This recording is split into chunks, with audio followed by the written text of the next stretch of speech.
Thank you doctor Ajini Maliyekkal. IFPH-ന്റെ തുടർച്ചയായ 947ാമത് സൂം സെഷനിലെ മലയാള വിഭാഗത്തിലേക്ക് നമ്മൾ കടക്കുകയാണ്. ഇന്നത്തെ നമ്മുടെ അതിഥി, ഇന്ന് നമുക്ക് ക്ലാസ് എടുക്കുന്ന വ്യക്തി ഒരുപക്ഷെ ഈ സൂമിൽ അത്ര സുപരിചിതനായിരിക്കില്ല. പക്ഷേ ഡോക്ടർമാർക്ക് പലർക്കും അദ്ദേഹത്തെ അറിയാം. പുതിയ തലമുറയിലെ വളരെ ശ്രദ്ധേയനായ ഒരു ഡോക്ടറാണ്. The chronic disease, their peculiar nature and cure എന്ന പുസ്തകത്തിന്റെ ഗ്രന്ഥകർത്താവാണ്. അദ്ദേഹവും മറ്റൊരു ഡോക്ടറോട് ചേർന്നാണ് ആ പുസ്തകം എഴുതിയിരിക്കുന്നത്. കഴിഞ്ഞ വർഷം എനിക്ക് തോന്നുന്നത് നമ്മളുടെ ലോക ഹോമിയോപ്പതി ദിനാഘോഷം നടക്കുമ്പോൾ ഡൽഹിയിൽ വെച്ച് ഈ പുസ്തകം പ്രസിദ്ധീകരിച്ചിരുന്നു. നമ്മൾ ആരൊക്കെ അത് വായിച്ചിട്ടുണ്ട് എന്നുള്ള കാര്യം എനിക്കറിയില്ല. ഏതായാലും ഹനുമാനിയൻ ഹോമിയോപ്പതിയെക്കുറിച്ച് പുതിയ തലമുറയിലെ ഡോക്ടർമാരുടെ കൂട്ടത്തിൽ വളരെ നല്ല രീതിയിൽ ഹനുമാനിയൻ കൺസെപ്റ്റും ക്രോണിക് ഡിസീസസിനെ കുറിച്ചും മയാസത്തെക്കുറിച്ചും ഒക്കെ വളരെ ക്ലാസിക്കലായിട്ട് വിശദീകരിക്കുന്ന ഒരു ഡോക്ടറാണ് ഡോക്ടർ അരുൺദാസ് മേനോൻ. തൃശ്ശൂർ ജില്ലയിലെ Puthukkad centre for individualised health care and research centre നടത്തുന്ന ഡോക്ടർ അരുൺദാസ് മേനോനെ തീർച്ചയായിട്ടും വളരെ അഭിമാനത്തോടു കൂടി ഈ IFPH-ന്റെ വേദിയിലേക്ക് ഞാൻ ക്ഷണിക്കുകയാണ്. ഒരുപക്ഷെ അദ്ദേഹത്തിൻ്റെ കാഴ്ചപ്പാടുകൾ 100% ഉൾക്കൊള്ളുവാൻ നമുക്ക് ഒരുപക്ഷെ കഴിയാതെ പോകാം. കാരണം നമ്മളൊക്കെ ഹനുമാനിയൻ ഹോമിയോപ്പതിയിൽ നിന്ന് അല്ലെങ്കിൽ റിയൽ ഹോമിയോപ്പതിയിൽ നിന്ന് കുറച്ചൊക്കെ വിട്ട് പറയുന്നത് പോലെ ക്ലിനിക്കൽ ടിപ്സും ക്ലിനിക്കൽ പ്രാക്ടീസിൻ്റെ ഒരു മേഖലയിലാണ് നമ്മൾ കൂടുതൽ ശ്രദ്ധ കൊടുക്കുന്നത്. ക്രോണിക് മയാസത്തെക്കുറിച്ചോ ഇല്ലെങ്കിൽ ഹനുമാന്റെ ഡൈനമിക് പ്രിൻസിപ്പിളിനെ കുറിച്ചോ ഒക്കെ അത്ര കൂടുതൽ നമ്മൾ ശ്രദ്ധിക്കാറില്ല. അല്ലെങ്കിൽ ഓർഗനോണിന്റെ അഫോറിസംസ് നമ്മൾ കൃത്യമായി ഫോളോ ചെയ്യാറില്ല എന്ന് എനിക്കെങ്കിലും ഇടയ്ക്കൊക്കെ തോന്നാറുണ്ട്. ഏതായാലും വളരെ നല്ല ഒരു ക്ലാസിക്കൽ ഹോമിയോപ്പതിയുടെ ക്ലാസ്സാണ് നമ്മൾ കേൾക്കാൻ പോകുന്നത്. നിങ്ങളെ എല്ലാവരെയും വളരെ ആദരപൂർവ്വം ഈ പരിപാടിയിലേക്ക് ഹാർദവമായി സ്വാഗതം ചെയ്തുകൊണ്ട് ഞാൻ ഡോക്ടർ അരുൺദാസ് മേനോനെ ഈ ക്ലാസ് കൈകാര്യം ചെയ്യുന്നതിലേക്ക് വേണ്ടി ക്ഷണിക്കുകയാണ്. Doctor please.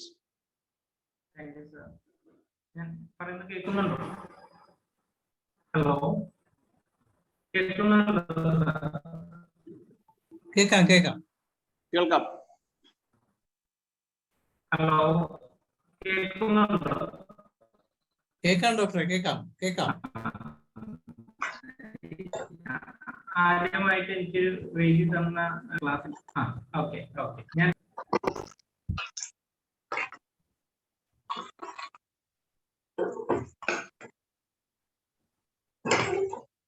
ഡോക്ടറെ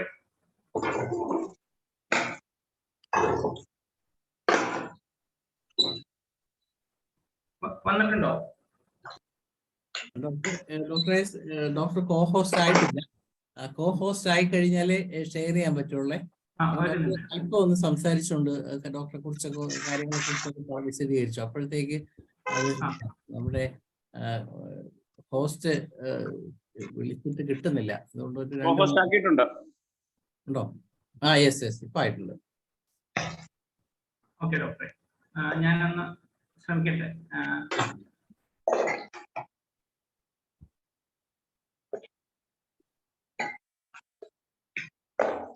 ഓക്കെ,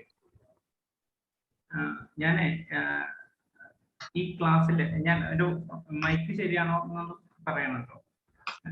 നമ്മളെല്ലാവരും കോവിഡിനെ ചികിത്സിച്ചിട്ടുണ്ട്. അപ്പൊ ഈ ക്ലാസ്സിന്റെ പ്രാധാന്യം ഞാൻ കാണുന്നത് എന്താന്ന് വെച്ച് കഴിഞ്ഞാൽ, കോവിഡ് എന്നുള്ളത് ലോകത്തെല്ലായിടത്തും വന്നതാണ്. ഇപ്പൊ ഹോമിയോപ്പതിയിൽ നമ്മളെല്ലായിടത്തും ചികിത്സിക്കാൻ, അതായത് ഹോമിയോപ്പതി ഡോക്ടേഴ്സിന് കിട്ടിയ ഒരു ഗോൾഡൻ ഓപ്പർച്യൂണിറ്റി ആയിരുന്നു ഹോമിയോപ്പതിയുടെ ശക്തി, അല്ലെങ്കിൽ നമ്മുടെ ട്രീറ്റ്മെന്റ് ലോകത്തെ മൊത്തം കാണിച്ചു കൊടുത്തത്. അതിന് ഏറ്റവും വലിയ കാര്യം എന്ന് പറയുന്നത് നമ്മുടെ കയ്യിലുണ്ടായിരുന്നു. അപ്പം ലോകത്ത് ഒരു കൊറോണ ഉണ്ടെങ്കിൽ നമുക്ക് എപ്പിഡെമിക്കിന് ഹനുമാൻ പലതിനും പണ്ട് ഓരോ സ്കാർലറ്റ് ഫീവർ വന്നപ്പോൾ അതിന് നമുക്ക് ബെൽഡോണ വന്നു. ഹനുമാൻ സ്മോൾ പോക്സിന് റെസ്റ്റോക്സ് കൊടുത്തിട്ടുണ്ടായിരുന്നു. അപ്പൊ ഇങ്ങനെ ഒരു ഡിസീസിനെ ട്രീറ്റ് ചെയ്യേണ്ട രീതിയിൽ ഹനുമാൻ പറഞ്ഞു തന്നെ അത് ട്രീറ്റ്മെന്റ് മെത്തഡോളജി ഹനുമാൻ പല കാര്യത്തിലും കൊടുത്തിട്ടുണ്ടായിരുന്നു. പക്ഷെ ഈ കൊറോണ വന്നു കഴിഞ്ഞപ്പോൾ ഇപ്പൊ ഇന്ത്യയിൽ വന്നപ്പോൾ തന്നെ നമ്മുടെ ചികിത്സ ഈ ഒരു ഓർഡറിലല്ല നമുക്ക് പലപ്പോഴും നമ്മൾ പോയത്, നമ്മൾ ഒരു രീതി. അപ്പൊ ഹനുമാൻ ഈ എപ്പിഡമിക്കിനെ എങ്ങനെ ചികിത്സിക്കണം എന്ന് നമുക്ക് പറഞ്ഞു തന്നു എന്നുള്ളത് ഒന്ന് പ്രസന്റ് ചെയ്യലാണ് ഈ ക്ലാസ് കൊണ്ട് ഞാൻ ഉദ്ദേശിച്ചത്.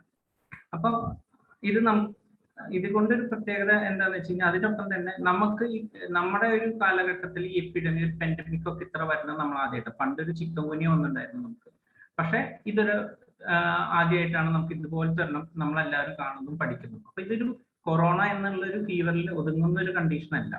കാരണം കൊറോണയെ പറ്റി പറഞ്ഞാൽ നമുക്കൊരു അക്യൂട്ട് ഡിസീസ് അല്ലെങ്കിൽ എപ്പിഡമിക് എന്ന് പറയുന്നേക്കാൾ കൂടുതൽ ഹനുമാൻ ഇതിനെ ഒരു ക്രോണിക് ഡിസീസ് ആയിട്ടാണ് ഹനുമാൻ ഇതിനെ കരുതിയിരിക്കുന്നത്, ക്ലാസിഫൈ ചെയ്ത് വെച്ചിരിക്കുന്നത്. അത് നമുക്ക് എത്ര പേർക്ക് അറിയാമായിരുന്നു എന്നുള്ളതാണ് നമുക്കറിയേണ്ടത്. ആ ഒരു ഡിസീസ് എന്തുകൊണ്ടാണ് ഹനുമാൻ അതിനെ അത്ര ഇമ്പോർട്ടൻസ് ഇങ്ങനത്തെ ഈ കൊടുത്തു വെച്ചിട്ടുണ്ടായിരുന്ന എന്ന് വെച്ച് കഴിഞ്ഞാൽ ഈ ഡിസീസ് ഉണ്ടാക്കാൻ പോകുന്ന ക്രോണിക് ഡിസീസസ് അത്രയും വലുതാണ്. അവർ ട്രീറ്റ്മെന്റിനേക്കാൾ കൂടുതൽ അവര് മോഡേൺ മെഡിസിൻ പോയി വാക്സിൻ കണ്ടെത്താൻ കൂടി നടന്നത്. ഓക്കെ, നമുക്ക് അത്രയും പ്രധാനം ഈ അസുഖം ഈ വന്നു പോയി കഴിഞ്ഞാൽ, ഒരു വ്യക്തിയിൽ വന്നു പോയി കഴിഞ്ഞാൽ അത് ഉണ്ടാക്കുന്ന ഇമ്പാക്ട് എന്ന് പറയുന്നത് അത്രയും വലുതാണ് എന്ന് ഹനുമാൻ അറിയാമായിരുന്നു. ഹനുമാൻ ക്രോണിക് ഡിസീസ് 1828 എഴുതുമ്പോൾ പോലും. സോ അന്ന് ഹനുമാൻ എഴുതിച്ചു. അപ്പൊ നമ്മൾ ഇതിനെ എങ്ങനെ കാണണമായിരുന്നു? കാരണം നമുക്ക് ഹോമിയോപ്പതിയിലെ എല്ലാ ഡിസീസിനും ഒരു രീതി ഹനുമാൻ പറഞ്ഞു തന്നിട്ടുണ്ട്. അപ്പൊ നമ്മൾ ഒരു വ്യക്തതയോടെ നിൽക്കുകയാണെങ്കിൽ എല്ലാവരും ഒരേപോലെ നമുക്ക് മുന്നോട്ട് പോകണമായിരുന്നു. അപ്പൊ ഈ ഒരു കോട്ടിൽ ഞാൻ ക്ലാസ് തുടങ്ങുകയാണ്. ഈ കോട്ടിൽ തുടങ്ങുന്നത് The homeopathy healing art as taught in my own writings and in those of my pupils, when faithfully followed, has hitherto show its natural superiority over any allopathic treatment in a very decided and exciting manner, and it is not only those diseases which suddenly attack men, the acute disease, but also in epidemic and the sporadic disease. ഇത് എഴുതിയത് ഹനുമാനാണ്. Nature of chronic disease എന്ന് പറഞ്ഞ chronic ഡിസീസിന്റെ first ഇത് session തുടങ്ങുമ്പോൾ ഫസ്റ്റത്തെ പാരഗ്രാഫാണ്. Okay, അന്നത്തെ അലോപ്പതിയേക്കാളും superior ആണ് എന്നാണ് പറഞ്ഞിരിക്കുന്നത്. അന്നത്തെ അലോപ്പതിയേക്കാളും മാത്രമല്ല, അന്നത്തെ ഇങ്ങനത്തെ ട്രീറ്റ്മെന്റ് ആണെങ്കിൽ പോലും നമുക്ക് നോക്കാം ഇന്നത്തെ അലോപ്പതിയേക്കാളും എത്രത്തോളം നമ്മുടെ ഹോമിയോപ്പതി സുപ്പീരിയർ ആണെന്ന്. കാരണം അത്രയും പ്രധാനം നമുക്ക് മനസ്സിലാക്കണം. ഇതിപ്പോ ഇതെങ്ങനെ ഡോക്ടർ അനശ്വരിയും ഞാനും കൂടി ക്രോണിക് ഡിസീസ് അനോട്ടേക്ക് ചെയ്യാൻ നിൽക്കുമ്പോൾ ഫസ്റ്റത്തെ ഒരു സെക്ഷനാണ് ഈ ഒരു സംഭവം. കാരണം ഹനുമാൻ പറഞ്ഞ ഇതിൽ നിന്ന് മാറി വ്യതിചലിച്ച് നമുക്ക് വേറെ ഒന്നിലോട്ടും കടക്കാണ്ട് ഞങ്ങളൊരു ബുക്ക് കംപ്ലീറ്റ് ചെയ്യുക എന്നുള്ളത് ഒരു 6-7 കൊല്ലെടുത്ത ഒരു പ്രോസസ്സായിരുന്നു. കാരണം ഹനുമാൻ പറഞ്ഞതിൽ നിന്ന് വ്യത്യാസമായിട്ട് ഹനുമാന്റെ കാലഘട്ടം കഴിഞ്ഞ് പല ടോപ്പിക്സ് ഹനുമാന്റെ ഒപ്പമുള്ള ആളുടെ കാര്യമാണ് പറഞ്ഞിരിക്കുന്നത്. ഹനുമാന്റെ കാലം കഴിഞ്ഞ് വന്നപ്പോൾ ഒരു വ്യതിചലനം വന്നത് നമുക്ക് എക്സ്പ്ലനേഷനിലേക്ക് എടുക്കാൻ പറ്റത്തില്ല. അപ്പൊ ഹനുമാന്റെ കാലഘട്ടത്തിൽ എന്തൊക്കെ പറഞ്ഞു എന്നുള്ളത് മനസ്സിലാക്കി നമുക്ക് ഇത് എത്രത്തോളം സയന്റിഫിക് ആയിട്ട് ഹനുമാൻ വെച്ചിരിക്കുന്നു എന്ന് മനസ്സിലാക്കാൻ ഞാൻ ഈ സെഷൻ ഉപയോഗിക്കുകയാണ്. ഓക്കെ, കൊറോണ എന്ന് പറയുമ്പോൾ ഇപ്പോഴും ഹോമിയോപ്പതി ഡോക്ടേഴ്സ് നമുക്ക് എന്താ ഒരു പ്രോബ്ലം എന്ന് വെച്ച് കഴിഞ്ഞാൽ ക്രോണിക് ഡിസീസിനെ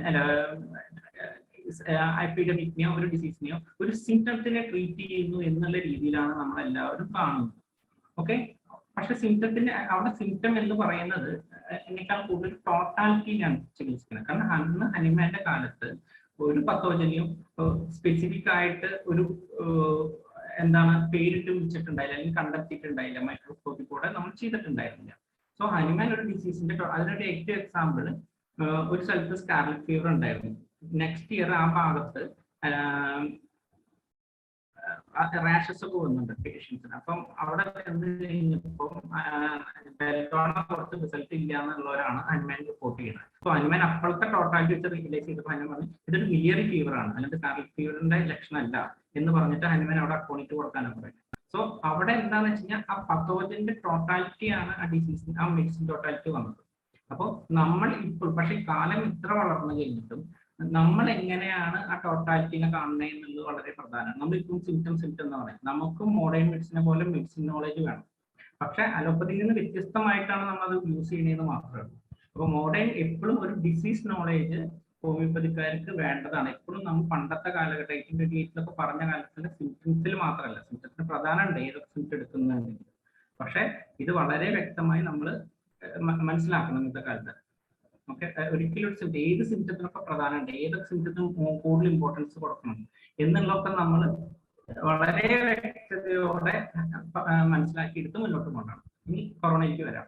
കൊറോണ വന്നു കഴിഞ്ഞപ്പോൾ ഫസ്റ്റ് എന്താ നമുക്കറിയാലോ, കൊറോണയ്ക്ക് എത്ര വേരിയൻസ് ഉണ്ടായിരുന്നു. ഫസ്റ്റ് നോവൽ കൊറോണ, പിന്നെ ആൽഫ പറഞ്ഞു, പിന്നെ ബീറ്റ എന്ന് പറഞ്ഞു, പിന്നെ ഡെൽറ്റ എന്ന് പറഞ്ഞു, പിന്നെ ഇപ്പോൾ നമ്മൾ ഒമൈക്രോണിൽ വന്നിരിക്കുന്നു. ഓക്കെ, ഇതിലൊക്കെയും പ്രത്യേകതകൾ ഉണ്ടായിരുന്നു. ഇതിനേക്കാളും കൂടുതൽ കൊറോണയുടെ പ്രത്യേകത കൂടുതൽ കൊറോണ ഓരോ തവണയും വന്ന് ബാധിച്ച് പോയ വ്യക്തികളിൽ ഉണ്ടാവുന്ന നോർമലി ഉണ്ടാവുന്ന ഡിസീസ് സ്റ്റേറ്റിൽ വലിയ മാറ്റങ്ങളുണ്ട്. അപ്പോൾ ഇതൊന്നും നമുക്കൊന്ന് അനുസരിച്ച് കാണാം. കൊറോണ എന്താണ്? കൊറോണ എന്ന് പറഞ്ഞത് ഒരു RNA വൈറസ് ആയിട്ട്, കാരണം ഇപ്പോൾ നമ്മൾ ഒരിക്കലും ഡിസീസിനെ RNA വൈറസ്, DNA വൈറസ് എന്നൊന്നും നമ്മൾ പറയാറില്ല. ഹോമിയോപ്പതി ഡോക്ടേഴ്സ് ഉപയോഗിക്കാറില്ല. പക്ഷെ നമ്മളത് ഉപയോഗിക്കണം. സിമ്പിൾ എക്സാമ്പിൾ പറഞ്ഞ ചിക്കൻ ബോക്സ് എന്താണ്? DNA ആണ്. ഓക്കെ, സ്മോൾ ബോക്സ് എന്താണ്? DNA വൈറസ് ആണ് വന്നത്.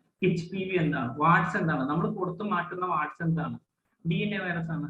ഓക്കെ, നമുക്ക് വരുന്ന ട്യൂബ് എന്താ? RNA വൈറസ് ആണ്. നോക്കൂ, ഇത്രയും DNA വൈറസുകൾ ഇത്രയും ക്രോണിക് അസുഖം ഉണ്ടാക്കുന്ന അസുഖത്തിനൊക്കെയാണ് നമ്മൾ സിമ്പിളായിട്ട് നമ്മുടെ മെഡിസിൻ വെച്ച് ചികിത്സിച്ച് മാറ്റുന്നത്.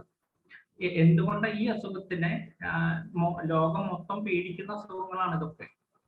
ഓക്കെ, അപ്പൊ നമ്മൾ ചെയ്യുന്ന ഒരു അസുഖം, പുതിയൊരു ഡിസീസ് നമ്മൾ ഇത്രയും ട്രീറ്റ് ചെയ്യുമ്പോൾ പുതിയൊരു DNA വൈറസ് വന്നു കഴിഞ്ഞാൽ നമ്മൾ അതിനെ പേടിക്കേണ്ട കാര്യമൊന്നുമില്ല. നമ്മൾ അതിനെ എങ്ങനെ എലിസിറ്റ് ചെയ്യണമെന്നുള്ള കോൺഫിഡൻസ് നമുക്ക് പുതിയ ബില്ല് വന്നതിൽ നമുക്ക് ട്രീറ്റ് ചെയ്യാൻ പറ്റുന്നില്ലെങ്കിൽ എന്ത് നോക്കൂ, കൊറോണ എത്ര വൈറസാണ്, പിന്നെയാണ് ഒരു RNA വൈറസ് ചികിത്സിക്കാൻ നമുക്ക് ചിക്കൻ ഗുനിയ പോലെ തന്നെ നമ്മൾ ചികിത്സിക്കില്ലേ. അപ്പൊ നമുക്ക് ഉണ്ടാവുന്ന കോൺഫിഡൻസ് നമുക്ക് ഉണ്ടാവണം. അതിന് പേരെടുത്ത് തന്നെ പറഞ്ഞ് നമ്മൾ മുന്നോട്ട് വരണം. അതൊരു RNA വൈറസ് ആണ്, tRNA വൈറസ് എന്ന് തന്നെ പഠിക്കണം. കോളേജിൽ പഠിക്കുമ്പോഴായാലും പ്രാക്ടീസ് ചെയ്യുമ്പോൾ പോലും നമുക്ക്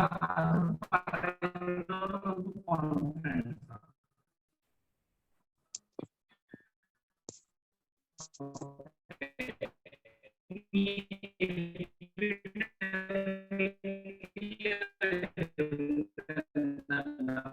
അതൊരു പാൻഡമിക് ആയിരുന്നു, ഒരു എപ്പിഡമിക് ആയിരുന്നു. ആ എപ്പിഡമിക്കിലേക്ക് വന്നപ്പോൾ ഹനുമാന്റെ ക്ലാസ് ഉണ്ടായിട്ടുള്ള എപ്പിഡമിക് ആയിരിക്കാം, അല്ലെങ്കിൽ ഇങ്ങനൊരു ഇതിലൊരു മരുന്ന് കണ്ടെത്തണമെങ്കിൽ നമുക്ക് കണ്ടെത്തണം ടൈപ്പ് ഓഫ് ഡിസീസ് ഏതാണെന്ന് നമുക്ക് അറിയണം. ഓക്കെ, അല്ലാണ്ട് ഇതൊരു വെറും ഒരു അക്യൂട്ട് ഫീവർ അല്ലായിരുന്നു, ലോകത്ത് മൊത്തം പാൻഡമിക്കായി പടരുന്ന അസുഖം. അപ്പൊ പാൻഡമിക്കിലെ ക്ലാസ് കണ്ടിന്യൂസ് അക്യൂട്ട് ഫീവർ ആണ്, സ്ലോ റെമിറ്റന്റ് ഫീവർ ആണോ, ഒരു ഇന്റർമീഡിയറ്റ് ഫീവർ ആണോ? ഓക്കെ, ഇവിടെ ഏതാണ് കൊറോണ വന്നിക്കണേ? കൊറോണ വന്നിക്കുന്നത് ഒരു ഇന്റർമീഡിയറ്റ് ഫീവറിന്റെ ഒരു ക്യാരക്ടറാണ്. അപ്പൊ ഇന്റർമീഡിയറ്റ് ഫീവറിന്റെ ഒരു ക്യാരക്ടർ ഉണ്ടെങ്കിൽ നമ്മളത് ഇന്റർമീഡിയറ്റ് ഫീവറിന്റെ ക്യാരക്ടറിൽ എന്താണ് എങ്ങനെ വേണം ടോട്ടാലിറ്റി എടുക്കണം എന്നുള്ളതാണ് ഹോമിയോ നമുക്ക് ഡോക്ടേഴ്സ് നമുക്ക് മനസ്സിലാക്കിയിരിക്കുന്നത്. അപ്പൊ നമുക്കറിയുന്ന ഇന്റർമീഡിയറ്റ് ഫീവറിന് എന്തൊക്കെയാണ് ടോട്ടാലിറ്റി, എന്താണ് സ്റ്റേജസ് ഉണ്ടാവും, ആൾട്ടർനേറ്റീവ് സ്റ്റേജസ്, ചിൽനെസ് ഉണ്ടാവാം, ഓക്കെ, ഹീറ്റ് സ്റ്റേജ് ഉണ്ടാവാം, അതുപോലെ സ്വിച്ച് സ്റ്റേജ് ഉണ്ടാവാം. അതുപോലെ ഒരു പ്രധാനപ്പെട്ട ഒരു പാർട്ടാണ് സർക്കുലേഷൻ. ശബ്ദം വരുന്നുണ്ട്.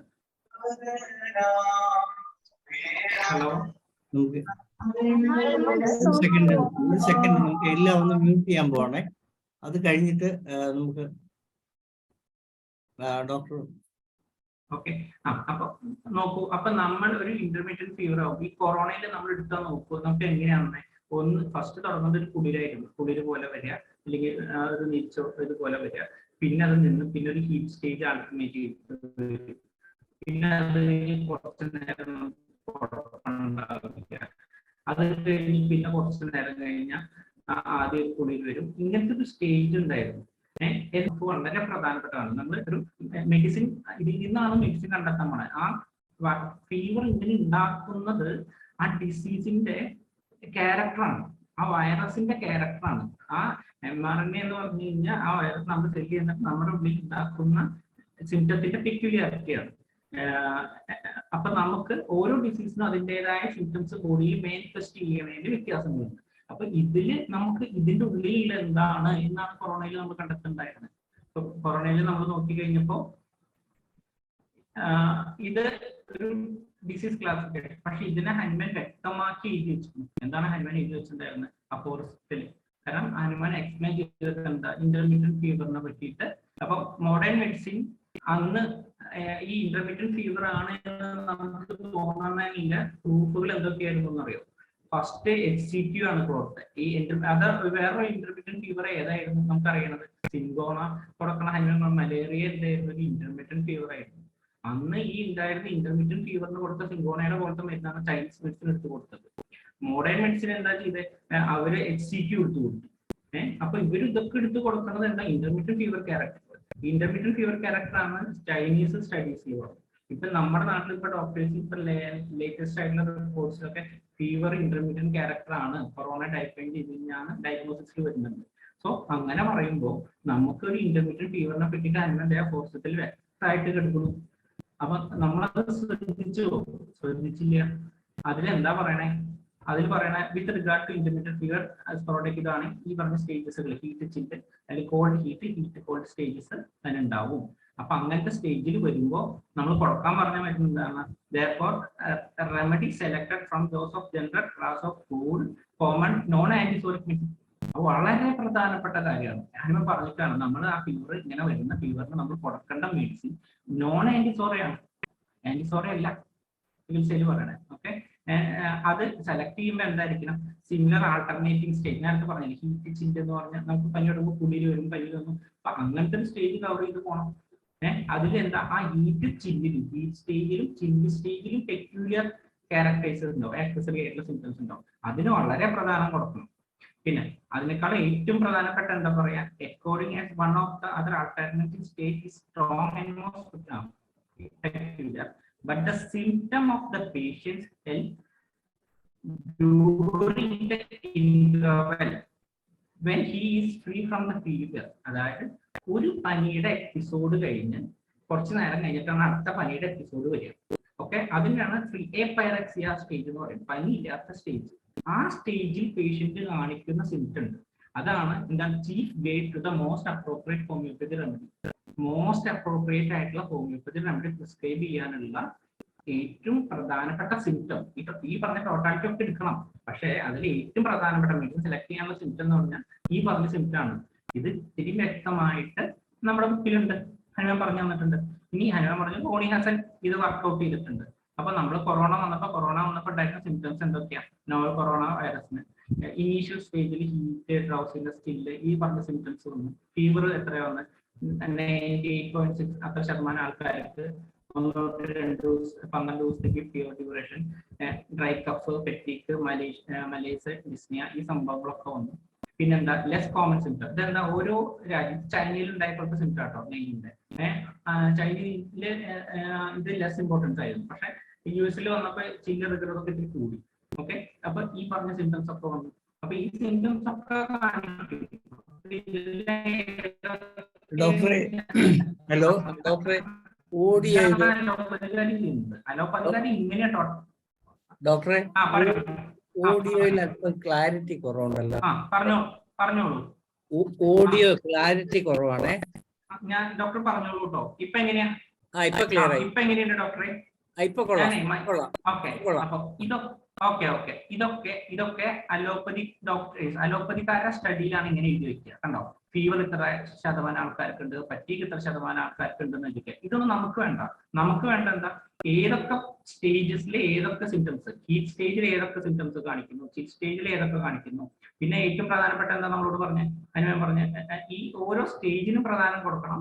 ഓരോ സ്റ്റേജിൽ വരുന്ന പെക്യുലർ സിംറ്റത്തിന്, ആക്സസറി സിംറ്റത്തിന് ഇമ്പോർട്ടൻസ് കൊടുക്കണം.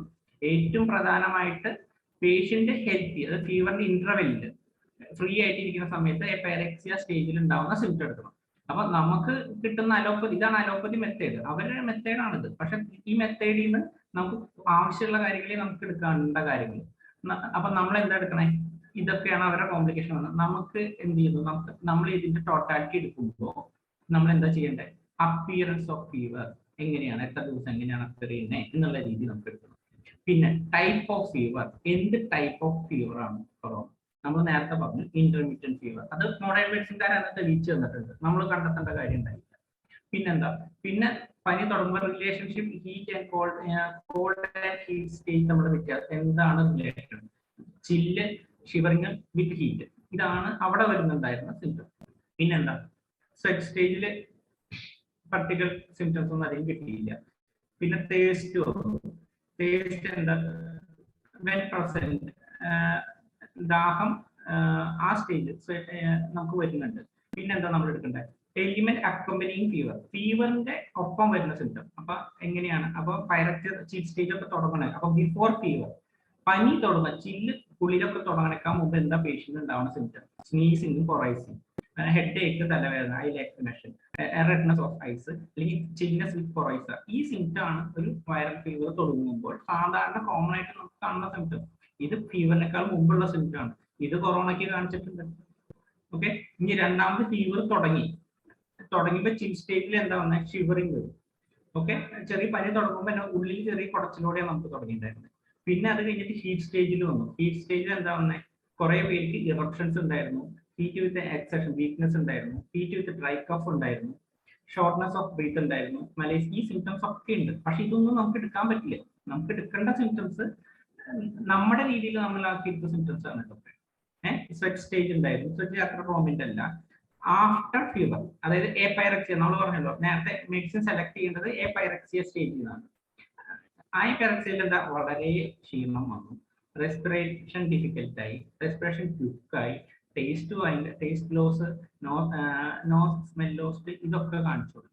പിന്നെ അതായത് പനി വിട്ട് ഇടയിൽ നിൽക്കുന്ന സമയത്ത്, പനി മാറിക്കഴിഞ്ഞിട്ടും കൊറോണയുടെ ഫീവർ മാറി കഴിഞ്ഞിട്ടും ഇത് കണ്ടിന്യൂ ചെയ്തിട്ടുണ്ടായിരുന്നു. ഓക്കെ, അപ്പൊ ഫീവർ സ്റ്റേജ് വിട്ടിട്ടും ഉണ്ടായിരുന്ന സിംറ്റംസ് ആണ് ഇത്. പിന്നെന്താ, പിന്നത്തെ മോറൽ സിംറ്റം, നമ്മൾ സാധാരണ മൈൻഡ് സിംറ്റം എടുക്കുന്നു. ഇവിടെ മൈൻഡ്, ഇപ്പൊ കൊറോണയ്ക്കൊക്കെ വന്നപ്പോൾ നമ്മൾ ഏറ്റവും കൂടുതൽ ആൾക്കാർ എടുത്ത സിംറ്റം എന്താ, ആൻസൈറ്റി, ഫിയർ. അപ്പൊ ഇതൊന്നും കൊറോണ ഉണ്ടാക്കണമല്ല. കൊറോണ നമ്മുടെ നെർവിൽ കയറിയിട്ട് നെർവിൽ ആക്ഷൻ ഉണ്ടാക്കുന്ന സിംറ്റംസ് ആണ് നമ്മൾ ഇവിടെ എടുക്കേണ്ടത്. കൊറോണയുടെ സിംറ്റം ആണത്. കൊറോണ നമ്മുടെ ഹെൽത്തി ബോഡിയിൽ ഉണ്ടാക്കിയിട്ട് നമ്മുടെ ന്യൂറോൺസിൽ കയറി, നമ്മുടെ നെർവ് സെൽസിൽ കയറി, നമ്മളെ ആൾട്ടർ ചെയ്യുമ്പോൾ ഉണ്ടാവേണ്ട സിംറ്റംസ് ആണ് നമ്മൾ എടുക്കേണ്ടത്. ഫിയർ എന്നൊക്കെ പറഞ്ഞാൽ നമ്മുടെ ഉള്ളിലുള്ള ബാക്കിയുള്ള സിംറ്റം ആണ്. കൊറോണ നമ്മുടെ നെർവ്സിൽ ഉണ്ടാക്കുന്ന സിംറ്റം അല്ല. നെർവ് ട്രാൻസ്മിറ്റേഴ്സിലോ ന്യൂറോൺസിലോ ഒക്കെ ആക്ഷൻ ഉണ്ടാക്കി ന്യൂറോ ട്രാൻസ്മിറ്റേഷനിൽ ആക്ഷൻ ഉണ്ടാക്കുന്ന സിംറ്റം ആണ് നമുക്ക് അവിടെ വരുന്നത്. അതെന്താണ് ഉണ്ടാക്കുന്നത്? അത് കൺഫ്യൂഷനും ഡള്ളാണ്. ഓക്കെ, അപ്പൊ ഈ സിംറ്റം, കൊറോണ ഉണ്ടാക്കുന്ന സിംറ്റം എല്ലാ ആൾക്കാരെയും നോക്കിയിട്ട് കിട്ടിക്കുന്ന സിംറ്റം ഈ സിംറ്റം ആണ്. അപ്പൊ നമുക്ക് ഇത് ടോട്ടാലിറ്റിക്ക് വരണം. നമുക്ക് ടോട്ടാലിറ്റി എന്തൊക്കെയായിരുന്നു? നമ്മൾ നേരത്തെ എടുത്തു ടൈപ്പ് ഓഫ് ഫീവറിൽ എന്താ, പതോജെനിസിസ്, അത് ബോഗർമോണിയസ് ആൻഡ് റെപ്പർട്ടറി എടുത്തു കഴിഞ്ഞാൽ ഫീവർ, പതോജെനിസിസ്, ഇന്റർമീഡിയറ്റ് ഫീവർ, പിക്. ഇനി നേച്ചർ എന്താണ്? കോമ്പൗണ്ട് ഫീവർ എന്ന് പറഞ്ഞ ചാപ്റ്റർ ഉണ്ട്. അത് ബിഗിൻ ചിൽ ദെൻ ഹീറ്റ് എന്ന് പറഞ്ഞിട്ട്. ഇനി പിന്നെ പതോജെനിസിസ് ഉണ്ട്. അനുമാൻ പറഞ്ഞിരുന്നത് എന്താ, നമ്മൾ മെഡിസിൻ സെലക്ട് ചെയ്യുന്നത് ഒരു ആ മെഡിസിന് ഡിസീസിന്റെ പതോജെനിസിസ് കവർ ചെയ്യുന്ന മെഡിസിൻ സെലക്ട് ചെയ്യാനാണ് അനുമാൻ കുറച്ചൊക്കെ പറഞ്ഞിരുന്നത്. അപ്പൊ പതോജെനിസിസ് കൺസിഡർ ചെയ്യാണ്ട് നമുക്ക് ഒരു ടോട്ടാലിറ്റിക്ക് പോകാൻ പറ്റുമോ? അപ്പൊ ഇവിടുത്തെ എന്താ പതോജെനിസിസ്? നമ്മൾ അന്നത്തെ സ്റ്റഡീസ് ഒക്കെ നോക്കിയാൽ എന്താ, ഏരിയോളയിൽ അവിടേക്ക് വരുമ്പോൾ കൺജഷൻ ഉണ്ടാക്കുക, സർക്കുലേഷനിൽ കൺജഷൻ ഉണ്ടാക്കുന്ന ഒരു അവസ്ഥയാണ്. അപ്പൊ നമ്മളത് അതും നമ്മുടെ റൂബ്രിക് ഉണ്ട്, സർക്കുലേഷൻ, BCR കിടക്കുന്നുണ്ട്, കൺജഷൻ എന്നുള്ളത്. ഇനി എന്താ, ഇനി നമ്മളോട് നേരത്തെ പറഞ്ഞ ഓരോ സ്റ്റേജിലുള്ള പ്രത്യേക ക്യാരക്ടർ എടുക്കുന്നത്. ചിൽ സ്റ്റേജിൽ എന്താ, ഷെയ്ക്കിങ്, അപ്പൊ അതെന്താ, ഷിവറിങ് വരുന്ന ആ ഒരു സ്റ്റേജ്. നമ്മള് ഇതിന്റെ റിലേഷൻ ടു നമ്മള് മലേറിയ ഒക്കെ പറഞ്ഞില്ലേ, അതിലൊക്കെ ഉണ്ടാവുന്ന സിംറ്റം അത് എപ്പോഴാണ്? ആ ചിൽ സ്റ്റേജിലാണ്. പിന്നെന്താ, ഹീറ്റ് സ്റ്റേജിൽ വന്നപ്പോ എന്താ, തുടക്ക സ്റ്റേജ് ആട്ടോ പറയണേ. കഫ്, അതിലെന്താ, കഫ് ഉണ്ട് പക്ഷെ എക്സ്പെക്ടേഷൻ ഇല്ല, ഡ്രൈനസ് ആയിട്ടാണ് പറയുന്നത്. പിന്നെന്താ, സ്റ്റൂൾ വിത്ത് ഡയേറിയ ഉണ്ടായിരുന്നു. അതും ഒക്കെ ഹീറ്റ് സ്റ്റേജിലാണ്. അപ്പൊ അതിന്റെ റൂബ്രിക് എന്താ, ഹീറ്റ് ഫീവർ. പിന്നെ ഡ്യൂറിങ് ഫീവറിൽ എന്താ പറഞ്ഞത്, ബ്രീത്ത് ഡിഫിക്കൽറ്റി കാണിച്ചു കുറച്ച് പേർക്ക്. ഡ്യൂറിങ് ഹീറ്റ് എക്സേഷനിൽ എന്തുണ്ടായി, ജനറൽ വീക്ക്നെസ് കാണിച്ചു. മൈൻഡ് സിംറ്റത്തിൽ എന്താ വേറെ വന്നത്, മൈൻഡ് ഹീറ്റ് ആൻഡ് ഫീവറിൽ മൈൻഡ് കൺഫ്യൂസ്ഡ് ആണ്. അത് ഹീറ്റ് ആൻഡ് ഫീവർ സ്റ്റേജിലാണ് നമ്മൾ എടുത്തത്. പനിയുള്ള സമയത്താണ് ആ ഒരു സ്റ്റേജ് നമുക്ക് കവർ ചെയ്യുന്നത്. ഇനി എപൈറക്സിയ, പനിയില്ലാത്ത സ്റ്റേജിൽ എന്തുണ്ടാവണേ, റെസ്പിറേഷൻ ഡിഫിക്കൽറ്റി കാണിച്ചു, റെസ്പിറേഷൻ ക്വിക്ക് ആൻഡ് റാപ്പിഡ് കാണിച്ചു, ടേസ്റ്റ് ലോസ് കാണിച്ചു, നോസ് സ്മെല്ല് വീക്ക്നെസ് കാണിച്ചു. ഇത് നമ്മൾ റെപ്പർട്ടറൈസ് ചെയ്തു. ഓക്കെ, ഇത് റെപ്പർട്ടറൈസ് ചെയ്തപ്പോൾ പിന്നെ ഹനുമാൻ പറഞ്ഞു നോൺ ആന്റിസോറ ആണ് നമ്മൾ സെലക്ട് ചെയ്യേണ്ട മെഡിസിൻ എന്ന് പറഞ്ഞിട്ടുണ്ട്. അപ്പൊ നമ്മൾ അപ്പൊ നമുക്ക് ആദ്യം അറിയണം ഏതൊക്കെയാണ് നോൺ ആന്റിസോറ, ഏതൊക്കെയാണ് നമ്മുടെ മാസ്റ്റേഴ്സ് എല്ലാവരും ട്രൈമയാസ്മാറ്റിക്കിന്റെ കൺസെപ്റ്റ് ഉള്ള ആൾക്കാരാണ്. ഓക്കെ, അപ്പൊ ട്രൈമയാസ്മാറ്റിക്കിന്റെ കൺസെപ്റ്റിൽ വരുമ്പോ ഈ നോൺ ആന്റിസോറ കൺസെപ്റ്റ് അവിടെ വരുന്നേ ഇല്ല. ഓക്കെ, ഇപ്പൊ ബെൽഡോണ ഏതാ മെഡിസിൻ, ഏത് കൺസെപ്റ്റ് ഏതാണെന്ന് 3 മയാസും ഉണ്ട്. ഇപ്പൊ നെട്രമോർ ഏതാന്ന് ചോദിച്ചു കഴിഞ്ഞാൽ പുതിയ മാസ്റ്റേഴ്സിന്റെ കൺസെപ്റ്റ്, പക്ഷെ ഹനുമന്റെ കൺസെപ്റ്റ് ഇതൊന്നുമല്ല. ഓക്കെ, ഇതിപ്പോ നമ്മൾ ബുക്ക് വർക്ക് ചെയ്തപ്പോ നമുക്ക് അത് 8 കൂടുതൽ ഹനുമൻ അത്രയും സോളിഡ് ആയിട്ട് ഹനുമൻ നമുക്ക് ഓർഗണോണ്ട് നോക്കാം, പ്രോട്ടീസിൽ നോക്കാം, മെറ്റീരിയൽ നോക്കാം, ഇതിലൊക്കെ ചെയ്ത ഹനുമൻ ഇതിൽ തന്നെ സ്റ്റിക്ക് ഓൺ ചെയ്തിട്ടുണ്ട്. അനുശ്വര ഡോക്ടർ ഒരു നല്ലൊരു പേപ്പർ പ്രസന്റേഷൻ മറ്റേ ഇതിൽ നടത്തിയത് ആന്റിസോറ മെഡിസിനെ പറ്റിയിട്ട്. അത് നല്ല, കാരണം നമുക്കറിയണം അത് ഇതാണ് ബേസ് കിടക്കുന്നത്. ഓക്കെ, പുതിയത് വരുമ്പോൾ ഡോക്ടേഴ്സ്, ഞാൻ പറയുന്നത് പലതും ഡോക്ടേഴ്സ് കൺഫ്യൂഷൻ ഉണ്ടാക്കുക. ഇത് ഞാൻ പറയുന്നതല്ല, അത് 100% ഇത് ബുക്കിലുള്ളതാണ്. അപ്പം നമ്മൾ റീതിങ്ക് ചെയ്യാൻ തുടങ്ങിയാൽ നമുക്ക് ഈസി ആയിട്ട് ഒന്ന് ശ്രദ്ധിച്ചാൽ നമുക്ക് കിട്ടുന്ന കാര്യങ്ങളാണ്. നമ്മുടെ പ്രിസ്ക്രിപ്ഷൻ അത് ഈസി ആക്കുകയും ചെയ്യും. ഓക്കെ, ഇവിടെ എന്താ പറഞ്ഞേക്കണേ, സെലക്ടിങ് നോൺ ആന്റിസോറിക് റെമഡീസ് എന്ന് പറഞ്ഞേക്കണം. ഓക്കെ, അപ്പൊ ഇവിടെ എന്താ ടോട്ടാലിറ്റി എടുത്ത് ഇവിടെ വന്നപ്പോ നമുക്ക് വന്നിട്ടുള്ള മെഡിസിൻസ് നോൺ ആന്റിസോറിക്സ്, അനിമേന്റെ നോൺ ആന്റിസോറിക്സ് ആണ്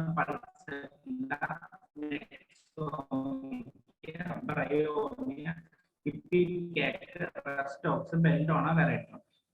ഈ മെഡിസിൻസ് ഒക്കെയാണ് group of non antipsoric medicine. Pulsatilla nux vomica ആണ് ടോട്ടാലിറ്റി കവർ ചെയ്തത്.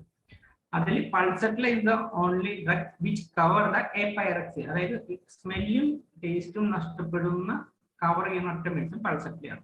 സോ ഇവിടെ വരുന്ന ഒരു മെഡിസിൻ എന്ന രീതിയിൽ പൾസറ്റിലാണ്. എന്റെ എല്ലാ കേസിലും ഞാൻ പൾസറ്റിലാണ്.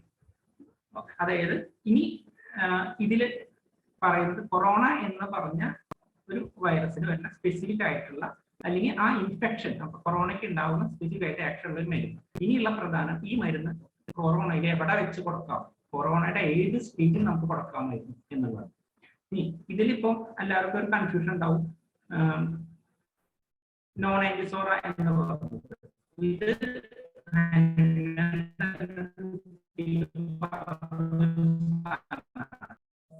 ഡോക്ടറെ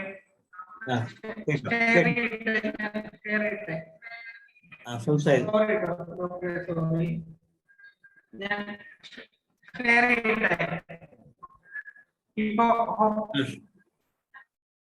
ഹോസ്റ്റ് ഡിസേബിൾഡ് പറയാം. ഹലോ ഡോക്ടർ നിതിൻ ദാസ്, ഒന്നുകൂടെ ഒന്ന് ഹോസ്റ്റ് ആക്കൂ. ഡോക്ടർ ബാബുരാജ്, ഡോക്ടറെ ഒന്നുകൂടെ ഒന്ന് ഹോസ്റ്റ് ആക്കൂ. ഡോക്ടർ നെറ്റ് കട്ടായി പോയിരുന്നു.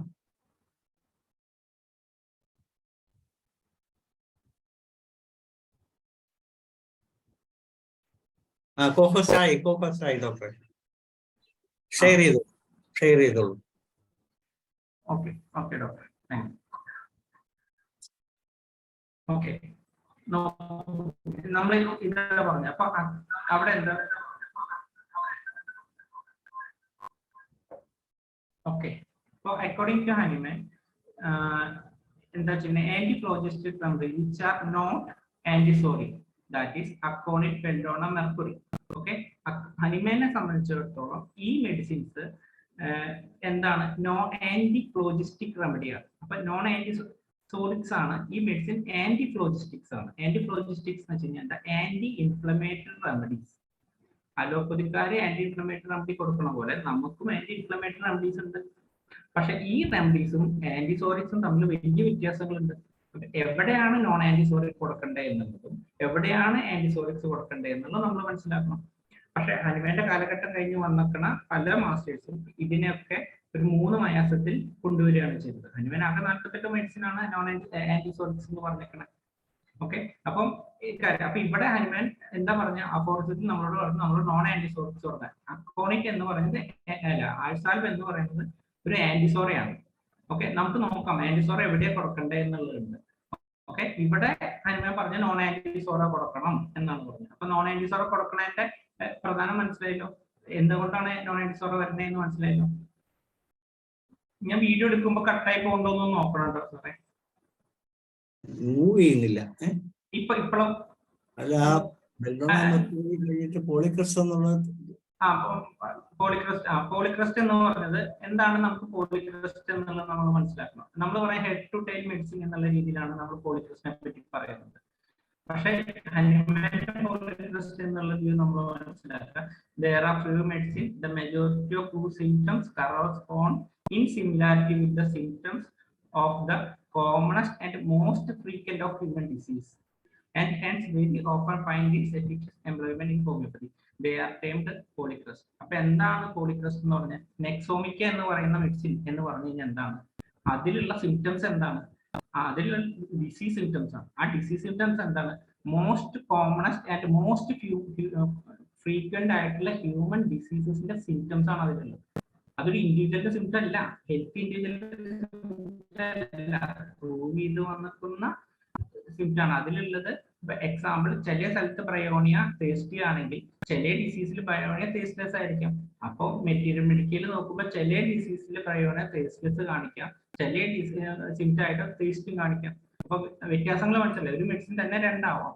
പിന്നെ ഒരു മെഡിസിന്റെ പ്രൈമറി സിംറ്റം എന്നുള്ള രീതിയിൽ ഇപ്പൊ നമ്മൾ പറയാം, ചില മെഡിസിൻ ഫീവർ വരുന്ന സമയത്ത് ഇറിറ്റബിൾ ആയിരിക്കാം. ഓക്കെ, പക്ഷെ അതിന്റെ ക്യൂറേറ്റീവ് സിംറ്റം എന്ന് പറഞ്ഞതും അതിൽ എഴുതിയിട്ടുണ്ടാവും, അത് കാമായിരിക്കാം, ആ ഡിസീസ് മാറിയ സിംറ്റം. അപ്പൊ ഓരോ ഡിസീസ് വന്നത്, ഇപ്പൊ പ്ലിത്തോറിക് ടെമ്പറമെന്റ് ഉള്ള ആളിലുണ്ടാവുന്ന സിംറ്റം, ബ്രയോണിയ കാണിക്കുന്ന സിംറ്റവും അല്ലെങ്കിൽ അത് ഒരു മെലങ്കോളിക്കിൽ വരുമ്പോൾ കാണിക്കുന്ന സിംറ്റത്തിലും, അല്ലെങ്കിൽ അത് ഡിസീസിൽ ഡിപ്രഷനിൽ കാണിക്കുന്ന സിംറ്റത്തിലും ഉണ്ടാവുന്ന വേരിയേഷൻ വലുതാണ്. അപ്പൊ മെറ്റീരിയൽ ഗ്രൂപ്പുകളുടെ സിംറ്റം ആണ്.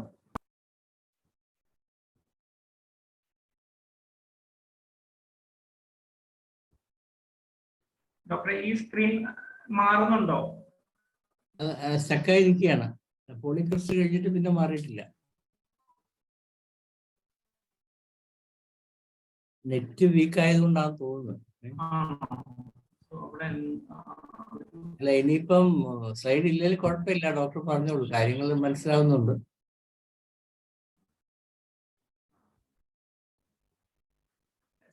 ഞാൻ മനസ്സിലാവുണ്ട്. ഞാൻ ഇനിയുള്ളത് ഒരു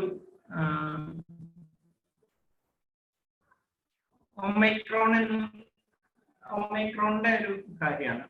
ഓക്കെ, എനിക്കത് സ്ലൈഡും കൂടി കാണിക്കുന്നു. ഒരു മിനിറ്റ് ഡോക്ടറെ,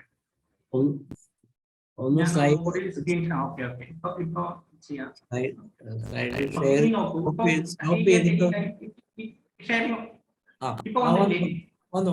ഓക്കെ, ക്ലിയർ ആയി. ഇനി ഒമൈക്രോൺ വന്നു. അപ്പൊ ഇതെന്താന്ന് വെച്ച് കഴിഞ്ഞാൽ നമുക്ക് മനസ്സിലാക്കേണ്ടത്, കൊറോണ എന്ന് പറഞ്ഞത് ഒരു 3 ടൈപ്പാണ്. ഓക്കെ, കൊറോണ എന്ന് പറഞ്ഞത് കൊറോണ ഫസ്റ്റ് ആൽഫ വന്നു, പിന്നെ ബീറ്റ വന്നു. ബീറ്റ എന്ന് പറഞ്ഞ കൊറോണയാണ് നേരെ വന്നിട്ട് നമ്മുടെ ലങ്ങിൽ വന്ന് പ്രശ്നങ്ങളൊക്കെ ഉണ്ടാക്കുന്നുണ്ടായിരുന്നു. ബീറ്റയുടെ കാലം കഴിഞ്ഞ് കഴിഞ്ഞപ്പോൾ പിന്നെ വന്നത് ഡെൽറ്റ എന്നുള്ള. ഡെൽറ്റ എന്ന് പറഞ്ഞത് അധികം പ്രശ്നം ഉണ്ടാക്കാത്ത ഒരു സാധനമായി, ചെറിയ രീതിയിൽ വന്നു പോയി. അത് ഒരിക്കലും വാക്സിനേഷൻ കൊണ്ടല്ല, അത് ഞാൻ ജസ്റ്റ് വരച്ച് കാണിച്ചു തരാം. ഇപ്പൊ ഏറ്റവും പ്രധാനമുള്ള സാധനം എന്താണെന്ന് അറിയാം, ഇപ്പൊ വരാൻ പോകുന്നത് ഒമൈക്രോൺ തന്നെ ഡിഫറെന്റ് വേരിയന്റ്. ഇതിനെ നമ്മൾ പേടിക്കണോ എന്നുള്ളതാണ് അടുത്തൊരു ചോദ്യം നമുക്ക് വരേണ്ടത്. ഈ ഒമൈക്രോൺ എന്ന് പറഞ്ഞത് വന്നപ്പോൾ എന്തുണ്ടായെന്ന് വെച്ച് കഴിഞ്ഞാൽ, ഒമൈക്രോണിന്റെ സിംറ്റംസ് ഏകദേശം നമുക്ക് കിട്ടുന്ന സിംറ്റം നേരത്തെ വന്ന പോലെ നമ്മൾ എടുത്തു. ഇന്റർമീഡിയറ്റ് ഫീവർ ആണ് കാണിക്കണേ, ചില്ലി ഹീറ്റ് സ്റ്റേജ് ചിലർക്ക് കാണിച്ചു തുടങ്ങി, കൺജഷൻസ് എന്തായാലും എക്സിസ്റ്റ് ചെയ്യും, കൊറോണ കാണിക്കുന്നുണ്ട്. കാരണം ഇപ്പൊ കുറച്ച് പേരിന്റെ കൊറോണ ടെസ്റ്റ് ചെയ്യുമ്പോൾ പോസിറ്റീവ് ആണെന്ന് പറയുമ്പോൾ നമുക്ക് കിട്ടുന്ന സിംറ്റംസ് ആണ്, ഡെൽനസ്, ഇതൊക്കെയാണ്. ഇതൊക്കെ വരുന്നിടത്തും പൾസക്ലി നെക്സോമിക്കും ആണ് ടോട്ടാലിറ്റി ആയിട്ട് വരുന്നത്. ഓക്കെ, ഇനി ഞാൻ ഇതൊന്ന് വരച്ച് കാണിക്കാം, നമുക്ക് ഈസി ആയിട്ട് ഡോക്ടേഴ്സിന് മനസ്സിലാവാൻ ഉള്ള രീതിയിൽ ഞാനൊന്ന് വരച്ച് കാണിക്കാം. ഇത് നമ്മുടെ ഒരു സെല്ലാണെങ്കിൽ ഈ സെല്ലില് നമ്മൾ ഫസ്റ്റ് കൊറോണ വന്ന് പറഞ്ഞ ആൽഫ ബീറ്റ എന്ന് പറഞ്ഞ കൊറോണ ആയിരുന്നു.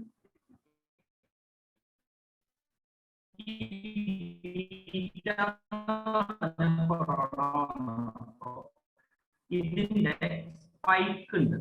ഈ ഇതുമലാണ് ഇതിലാണ് നമ്മൾ വന്നിട്ട്. അപ്പൊ നമുക്ക് എന്തായിരുന്നു, ഈ സ്പൈക്കിന് വേണ്ടിയിട്ടുള്ള വാക്സിൻ ആണ് നമ്മൾ ഉപയോഗിച്ചിട്ടുണ്ടായിരുന്നത്.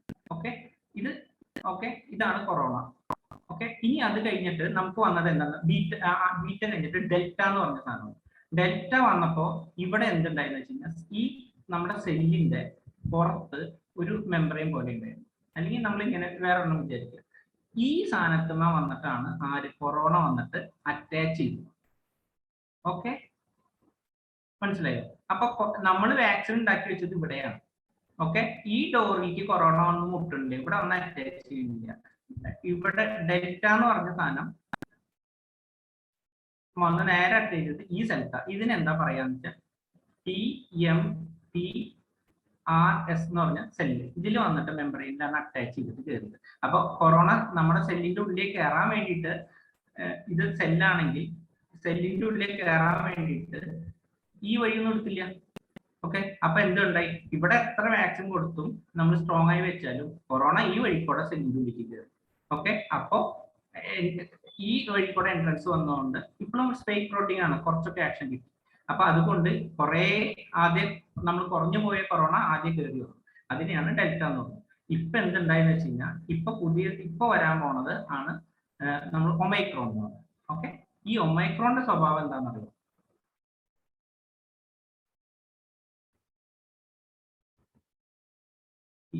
ഒമൈക്രോണിന്റെ സ്വഭാവം എന്താണെന്ന് വെച്ച് കഴിഞ്ഞാൽ, ഇതാണ് ഒരു സെല്ലെങ്കിൽ ഒമൈക്രോണിന് ഈ സ്പൈക്ക് പ്രോട്ടീൻ ഇവിടെ ഉണ്ടെങ്കിൽ ഇതുമ്മ കൊറോണ ഒന്നും തൊടില്ല. ഈ നേരത്തെ പറഞ്ഞ TMPRS സെൽസ് എന്ന് പറഞ്ഞാൽ ഉണ്ടെങ്കിലും ഇവിടെയും തൊടില്ല. പക്ഷെ ഇവൻ വന്ന് നേരെ കൊറോണ വന്ന് നേരെ ഇരിക്കാൻ പോകുന്നത് ഈ സെല്ലിലാണ്. ഓക്കെ, ഈ സെല്ലിന്റെ മെംബ്രെയിനിൽ ഇങ്ങനെ ഒന്നിരിക്കും. അപ്പൊ ഇതിനുള്ള വാക്സിൻ ഉണ്ടാക്കിയിട്ടോ ഇവനെ നടക്കാൻ നോക്കിയിട്ടോ ഒരു കാര്യമില്ല. കൊറോണ വന്നിരിക്കാൻ പോകുന്നത് സെല്ലിന്റെ ഇവിടെയാണ്. അപ്പൊ ഇവിടെ ഈ സെല്ല് വന്നിരുന്നു കഴിഞ്ഞാൽ സെല്ല് എന്ത് ചെയ്യും? സെല്ലപ്പോ സെല്ലിന്റെ അടുത്ത് വന്നിരിക്കുന്ന സെല്ല് എന്താ ചെയ്യുക? സെല്ല് നേരെ എടുത്ത് അങ്ങോട്ട് മിഴുങ്ങും. കൊറോണനെ സെല്ല് നേരെ എടുത്ത് മിഴുങ്ങും. ഈ മിഴുങ്ങി കഴിയുമ്പോൾ എന്തുണ്ടാവും? ഈ കുറച്ച് കഴിയുമ്പോൾ ഈ സെല്ല് ഇതും കൂടി ചെയ്യും. എന്നിട്ട് ഇവന്റെ അങ്ങോട്ട് ഉള്ളിലിട്ടത് പിടിക്കും. ഇതിനെ ഇവിടെ കൊറോണ, അതിനാണ് ഒമൈക്രോൺ സംഭവിക്കാൻ പോകുന്നത്. ഒമൈക്രോൺ ഇതെന്താ സാധനം? ഈ സംഭവിക്കുമ്പോൾ ഇതിനെ പറയുന്നതാണ് ഫാഗോസൈറ്റോസിസ്. ഇതാണ് സാധാരണ വൈറൽ ഇൻഫെക്ഷനിൽ നടക്കുന്നത്. അതുകൊണ്ട് ഇപ്പൊ വരാൻ പോകുന്ന എല്ലാ ഒമൈക്രോണിന്റെ ലക്ഷണവും എങ്ങനെയാണ്? സാധാരണ വരുന്ന ഇൻഫ്ലുവൻസ വൈറസിന്റെ സിംറ്റത്തിനോട് ചേർന്നിട്ടുള്ള രീതിയോ എന്താണ്? തുമ്മല്, നീച്ച, അപ്പർ റെസ്പിറേറ്ററി ട്രാക്റ്റിലേക്ക് മാത്രമുള്ള ഇറിറ്റേഷൻ, ക്ഷീണം കാണിക്കും. ഓക്കെ, വൈറൽ ഫീവറിന് കാണിക്കുന്ന പോലെ നല്ല ക്ഷീണം വരാം, നമുക്ക് തളർച്ച വരാം. ഇതൊക്കെ കാണിക്കാമെങ്കിലും ലങ്ങിലേക്കോ ബാക്കിയുള്ള ഭാഗങ്ങളിലേക്കോ പോവില്ല. അവൻ അപ്പർ റെസ്പിറേറ്ററി ട്രാക്കിൽ നിന്നിട്ട് കുറച്ച് ഇറിറ്റേഷനും തുമ്മലും കാണിച്ചു പോകും. അപ്പൊ എന്താ പറയാ? നീരി വെച്ച പനിയുടെ ലക്ഷണമായി എന്ന് പറയും. അപ്പൊ ഇത് എന്തുകൊണ്ടാണ്? ഈ സെല്ലിന്റെ ഈ ഒരു പ്രോസസ് കൊണ്ട് നമ്മൾ പറഞ്ഞ നീരിച്ച പനി പോലെയായി അത് ഏത് വൈറൽ ഫീവേഴ്സും തുടക്കത്തിൽ ഇതുപോലെ വന്നിട്ട് ലാസ്റ്റ് ഈ സ്റ്റേജിൽ എത്തും. അപ്പൊ കൊറോണ ഫ്രീ ഇനി എന്തുകൊണ്ടുണ്ടാവും? ഇപ്പൊ ഈ മുമ്പ് നമ്മൾ പാൻഡമിക് എന്ന് പറഞ്ഞത് ഇപ്പൊ എപ്പിഡമിക് പോലെയായി. ഇനി അടുത്ത കൊല്ലം ആകുമ്പോഴേക്കും കൊറോണ ഇവിടെ ഉണ്ടാവും. അത് എന്തുപോലെയായിരിക്കും? ഒരു എൻഡമിക്, അതായത് നമ്മുടെ കുറച്ചുള്ള ഒരു സ്പൊറാഡിക് പോലെയോ കുറച്ചൊരു ലൊക്കാലിറ്റി. തൃശ്ശൂർ ഉണ്ടാവും, കോട്ടയത്ത് ഉണ്ടാവില്ല. തൃശ്ശൂർ, പാലക്കാട് ഉണ്ടാവും, മലപ്പുറത്ത് ഉണ്ടാവില്ല എന്നുള്ള രീതിയിലേക്ക് കൊറോണ മാറി തുടങ്ങും. കൊറോണ ഈ ലോകത്ത് തന്നെ ഉണ്ടാവും. നമുക്കും ചെയ്യാനാണ് പൾസറ്റിൽ കവർ ചെയ്യുന്നത്. പിന്നെ ഇവിടെ കവർ ചെയ്യുന്ന ഞാൻ ഇൻട്രസ്റ്റിംഗ് ആയിട്ട് തോന്നിയ സാധനം, ഇവിടെ വരുന്ന മെഡിസിൻ നമുക്ക് ടോട്ടാലിറ്റി എടുത്തപ്പോൾ നമുക്ക് നെക്സോമിക്ക് വന്നു. അപ്പൊ അതിൽ ഏറ്റവും രസം എന്താണെന്ന് വെച്ച് കഴിഞ്ഞാൽ, ക്യാൻസർ ഹനുമാൻ പ്രൂവ് ചെയ്തപ്പോൾ അന്ന് സൈബീരിയനിലെ ഒരു എൻഡമിക് പോലെ വന്നിട്ടുണ്ട്, ഒരു ഇൻഫ്ലുവൻസ വന്നിട്ടുണ്ട്. അപ്പൊ വന്നപ്പോ അവിടെയുള്ള ഒരു ഫസ്റ്റ് ക്യാമ്പർ കൊടുത്തു. അപ്പൊ ഹനുമാൻ പറഞ്ഞു ക്യാമ്പർ കൊടുത്തത് പാലിയേറ്റ് ആവുള്ളൂ, അവിടെ നിങ്ങൾക്ക് ക്യൂറേറ്റീവ് ആവേണ്ടത് നെക്സോമിക്ക കൊടുത്താലാണോ. പക്ഷെ ഹനുമാൻ അവിടെ നെക്സോമിക്ക കൊടുത്ത കേസസ് ക്ലിയർ ആയിട്ടുണ്ട്.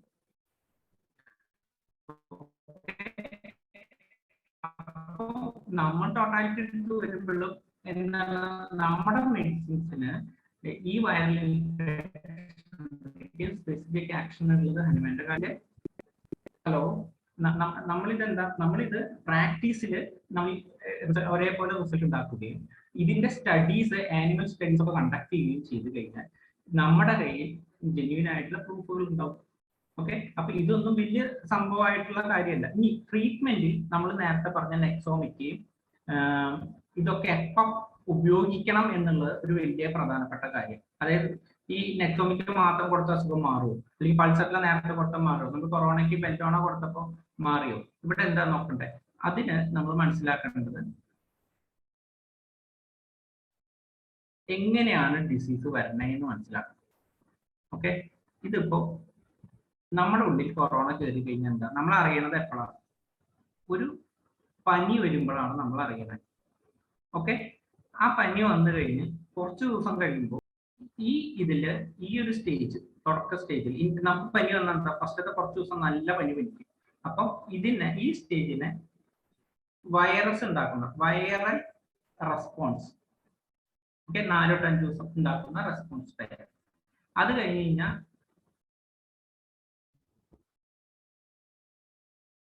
ഇവിടെ ന്യൂമോണിയ ഒക്കെ ഉണ്ടാവുന്ന സ്റ്റേജ്.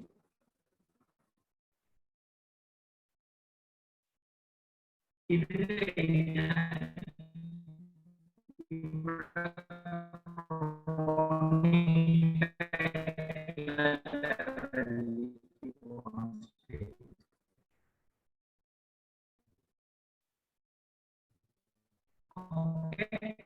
ഇതാണ് ഒരു ഏത് ഡിസീസ് വൈറലിന്റെ നമുക്കൊരു വൈറൽ ഫീവർ കയറി കഴിഞ്ഞു നമ്മുടെ ബോഡിയുടെ IgG ഫോം ചെയ്യുന്ന സ്ഥലമാണ് ഈ സ്ഥലം. ഹോസ്റ്റ് ഇവിടെ നോട്ട് ഹോസ്റ്റ് ഇമ്മ്യൂൺ റെസ്പോൺസ്, ഇവിടെ നോട്ട് ഇവിടെ വൈറൽ റെസ്പോൺസ്. അപ്പൊ ഇൻഫെക്ഷൻ നമ്മുടെ ഉള്ളിൽ കയറി കഴിഞ്ഞാൽ നമ്മൾ കൊടുക്കുന്ന ജീനസ് അതേ സിംറ്റം ടോട്ടാലിറ്റി ഉണ്ടാക്കുന്ന നമ്മൾ കവർ ചെയ്യുന്ന മെഡിസിൻ കൊടുക്കുന്നത്. അത് കൊടുക്കുന്നത് ഫസ്റ്റ് ഈ സമയത്താണ്. ഈ സമയങ്ങളിൽ കൊടുക്കണം. അതായത് ഹോമിയോപതി ജീനസ് സ്പെസിഫിക് ആണ്, ഇതിനോട് സ്പെസിഫിക് ആയിട്ടുള്ള അല്ലെങ്കിൽ മോസ്റ്റ് അപ്രോപ്രിയേറ്റ് ആണ്. ഓക്കെ, അങ്ങനെയൊക്കെയാണ് അതിനെ പറയുന്നത് റെമഡി. ഇതിപ്പോ കൊടുത്തു കഴിഞ്ഞാൽ എന്തുണ്ടാവും? വൈറൽ റെസ്പോൺസ് വീക്ക് ആവും. വൈറൽ റെസ്പോൺസ് വീക്ക് ആയി കഴിഞ്ഞാൽ ഹോസ്റ്റ് നമ്മുടെ ബോഡി ഇമ്മ്യൂൺ റെസ്പോൺസ് സ്ട്രോങ് ആയി വരുന്ന സമയത്ത് ഇവിടെ ന്യൂമോണിയ പോലത്തെ സ്റ്റേജസിലേക്ക് അധികം പോവാണ്ട് ഡിസീസിനെ കൺട്രോൾ ചെയ്യാൻ പറ്റും. ഓക്കെ, ഇതാണ് ബേസിക് ആയിട്ടുള്ള കാര്യം. അപ്പൊ ഇനി എന്താണ്? ഇപ്പൊ എന്റെ ബോഡിയിൽ എനിക്ക് കുറച്ച് ഈ വൈറസ് എന്റെ ശരിക്കും മെഡിസിൻ കിട്ടിയില്ലെങ്കിൽ ഇവിടെ എന്തുണ്ടാവും? ഇവിടെ എന്റെ ബോഡി വേണമെങ്കിൽ ന്യൂമോണിയ നിന്നില്ലെങ്കിലോ അത് തിരിച്ച് ക്രോണിക് സ്റ്റേജിൽ പോകും. ഈ ന്യൂമോണിയയിൽ വരുമ്പോൾ വൈറൽ റെസ്പോൺസ് മാറി കഴിഞ്ഞിട്ട് നമുക്ക് ന്യൂമോണിയ വരാം. അതെങ്ങനെയാണ്? സെക്കൻഡറി ന്യൂമോണിയ വരാം. ഇവിടെ നമ്മുടെ ബോഡിയിൽ ഇപ്പൊ എക്സാമ്പിൾ എന്റെ ബോഡിയിൽ ഇപ്പൊ വൈറൽ റെസ്പോൺസ് ഞാൻ മാറ്റി, എന്റെ മാറിക്കഴിഞ്ഞു. ഇത് മാറിക്കഴിഞ്ഞ് എന്റെ വൈറൽ റെസ്പോൺസ് ഒക്കെ ഞാൻ മാറിക്കഴിഞ്ഞ് നിൽക്കണം.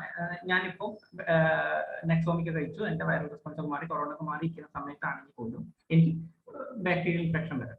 ഓക്കെ, നമ്മൾ ഇവിടെ എന്താ ഉണ്ടാവണേ? ഇവിടെ വൈറസും കൂടി ആക്ട് ചെയ്തിട്ടാണ് വരുന്നത്. ഇവിടെ നമ്മൾ കൊറോണ വന്നപ്പോൾ നമ്മൾ മനസ്സിലാക്കിയത് എന്താ?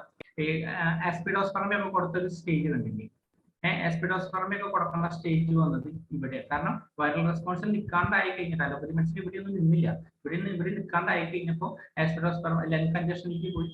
നമ്മൾ എന്തുകൊണ്ടാണ് അവിടെ ഉണ്ടായി? അവിടെ കൺസൾട്ടേഷൻ പോലത്തെ സ്റ്റേജിൽ വന്നു, എയർ എക്സ്ചേഞ്ച് നടക്കാണ്ടായി. ആ സമയത്ത് വന്നപ്പോഴാണ് വന്നത്. ഓക്കെ, അപ്പൊ ആ ഒരു സ്റ്റേജിൽ വരേണ്ട മെഡിസിൻസ് ആണ് അവിടെ കൊടുത്തത്. ആ മെഡിസിൻസ് ഇവിടെ ആവശ്യമില്ല, ഇവിടെയുള്ളൂ. നമ്മൾ ഈ മെഡിസിൻ ഇവിടെ സ്പെസിഫിക് ആയിട്ട് ലോകത്ത് എല്ലാവർക്കും ഈ മെഡിസിൻ ചെന്നാൽ ഒരു നോൺ ആന്റിസോറയാണ് ഇവിടെ കൊടുക്കേണ്ടത്. ആന്റിസോറ ഇവിടെ ചെന്നുമായിരുന്നെങ്കിൽ നമുക്ക് ഈ ഒരു സ്റ്റേജിൽ പോകുന്നത് തടയാം. ഈ ഒരു സ്റ്റേജിൽ എത്തി കഴിഞ്ഞാൽ ക്രോണിക് ഡിസീസിലേക്ക് ഇവിടെ എത്തുമ്പോൾ എന്ത് വേണം? ഡിസീസ് ഇൻഡിവിജ്വലൈസേഷൻ വേണ്ടി വരും. അതായത് അരുൺ എന്ന എനിക്ക് ഫൈബ്രോസിസിലേക്ക് പോകാമെങ്കിൽ, രണ്ടാമത് ബി എന്ന് പറഞ്ഞ ഡോക്ടർക്ക് ഫൈബ്രോസിസിലേക്ക് പോകാമെങ്കിൽ ഇവിടെ വരുന്ന മെഡിസിൻസ് എന്റെ ഡിസീസിന്റെ എന്റെ സ്റ്റേജ് അനുസരിച്ചുള്ള മെഡിസിൻ വേണ്ടി വരും എനിക്കൊരു പക്ഷെ ഇപ്പൊ ഫോസ്ഫറസ് പോണ്ടി വരാം, അത് കഴിഞ്ഞിട്ട് ആന്റിടാട്ട് പോണ്ടി വരാം. ഇവിടുത്തെ ഈ ഒരു ഡോക്ടർക്കാണെങ്കിൽ ഡിസീസ് സ്റ്റേജ് അനുസരിച്ച് ചിലപ്പോൾ ലൈപ്പോ പോണ്ടി വരാം, അത് കഴിഞ്ഞിട്ട് ഡോക്ടർക്ക് വേണമെങ്കിൽ ഇവിടെ പോണ്ടി വരാം. പക്ഷെ എന്റെ സ്റ്റേജ് ഈ ഒരു സ്റ്റേജിലൊക്കെ ഇൻഫ്ലമേറ്ററി സ്റ്റേജിലൊക്കെ നമുക്കൊരു ആന്റി ഇൻഫ്ലമേറ്ററി അല്ലെങ്കിൽ ആന്റി ഫ്ലോജിസ്റ്റിക് ആയിട്ടുള്ള നോൺ ആന്റിസോറിക് ആയിട്ടുള്ള മെഡിസിൻസ് മതിയായിരിക്കും. അതുപോലെ അല്ലെങ്കിൽ ഈ സ്റ്റേജിലേക്കൊക്കെ വരുമ്പോൾ ആഴ്സാൽബ് പോലത്തെ കണ്ടീഷൻസിലേക്കും വരാം. ഇത് ക്രോണിക് പേഷ്യന്റ് ആണെങ്കിലോ ഞാൻ പറഞ്ഞ എന്താന്ന് വെച്ചാൽ ഇത് അധികം ക്രോണിക് ഡിസീസ് ഇല്ലാത്ത ആൾക്ക്, അത് നല്ല ക്രോണിക് ഡിസീസ് ഉള്ള ആൾക്കാണെങ്കിൽ അങ്ങനെ ഇവിടെ കൊടുക്കാൻ പറഞ്ഞു. ഇവിടെ എന്നോട് സൾഫർ അല്ലെങ്കിൽ ഹെപ്പാസൽ കൊടുക്കാൻ പറഞ്ഞു. അതിന് പകരം നമ്മുടെ റിസർച്ച് കണ്ടെത്തിയിട്ട് അവർ ഫൈൻഡ് ഔട്ട് ചെയ്ത് ചിലപ്പോൾ കൊടുക്കുന്നുള്ള രീതിയിൽ പറഞ്ഞ മെഡിസിനാണ് ആഴ്സാൽ.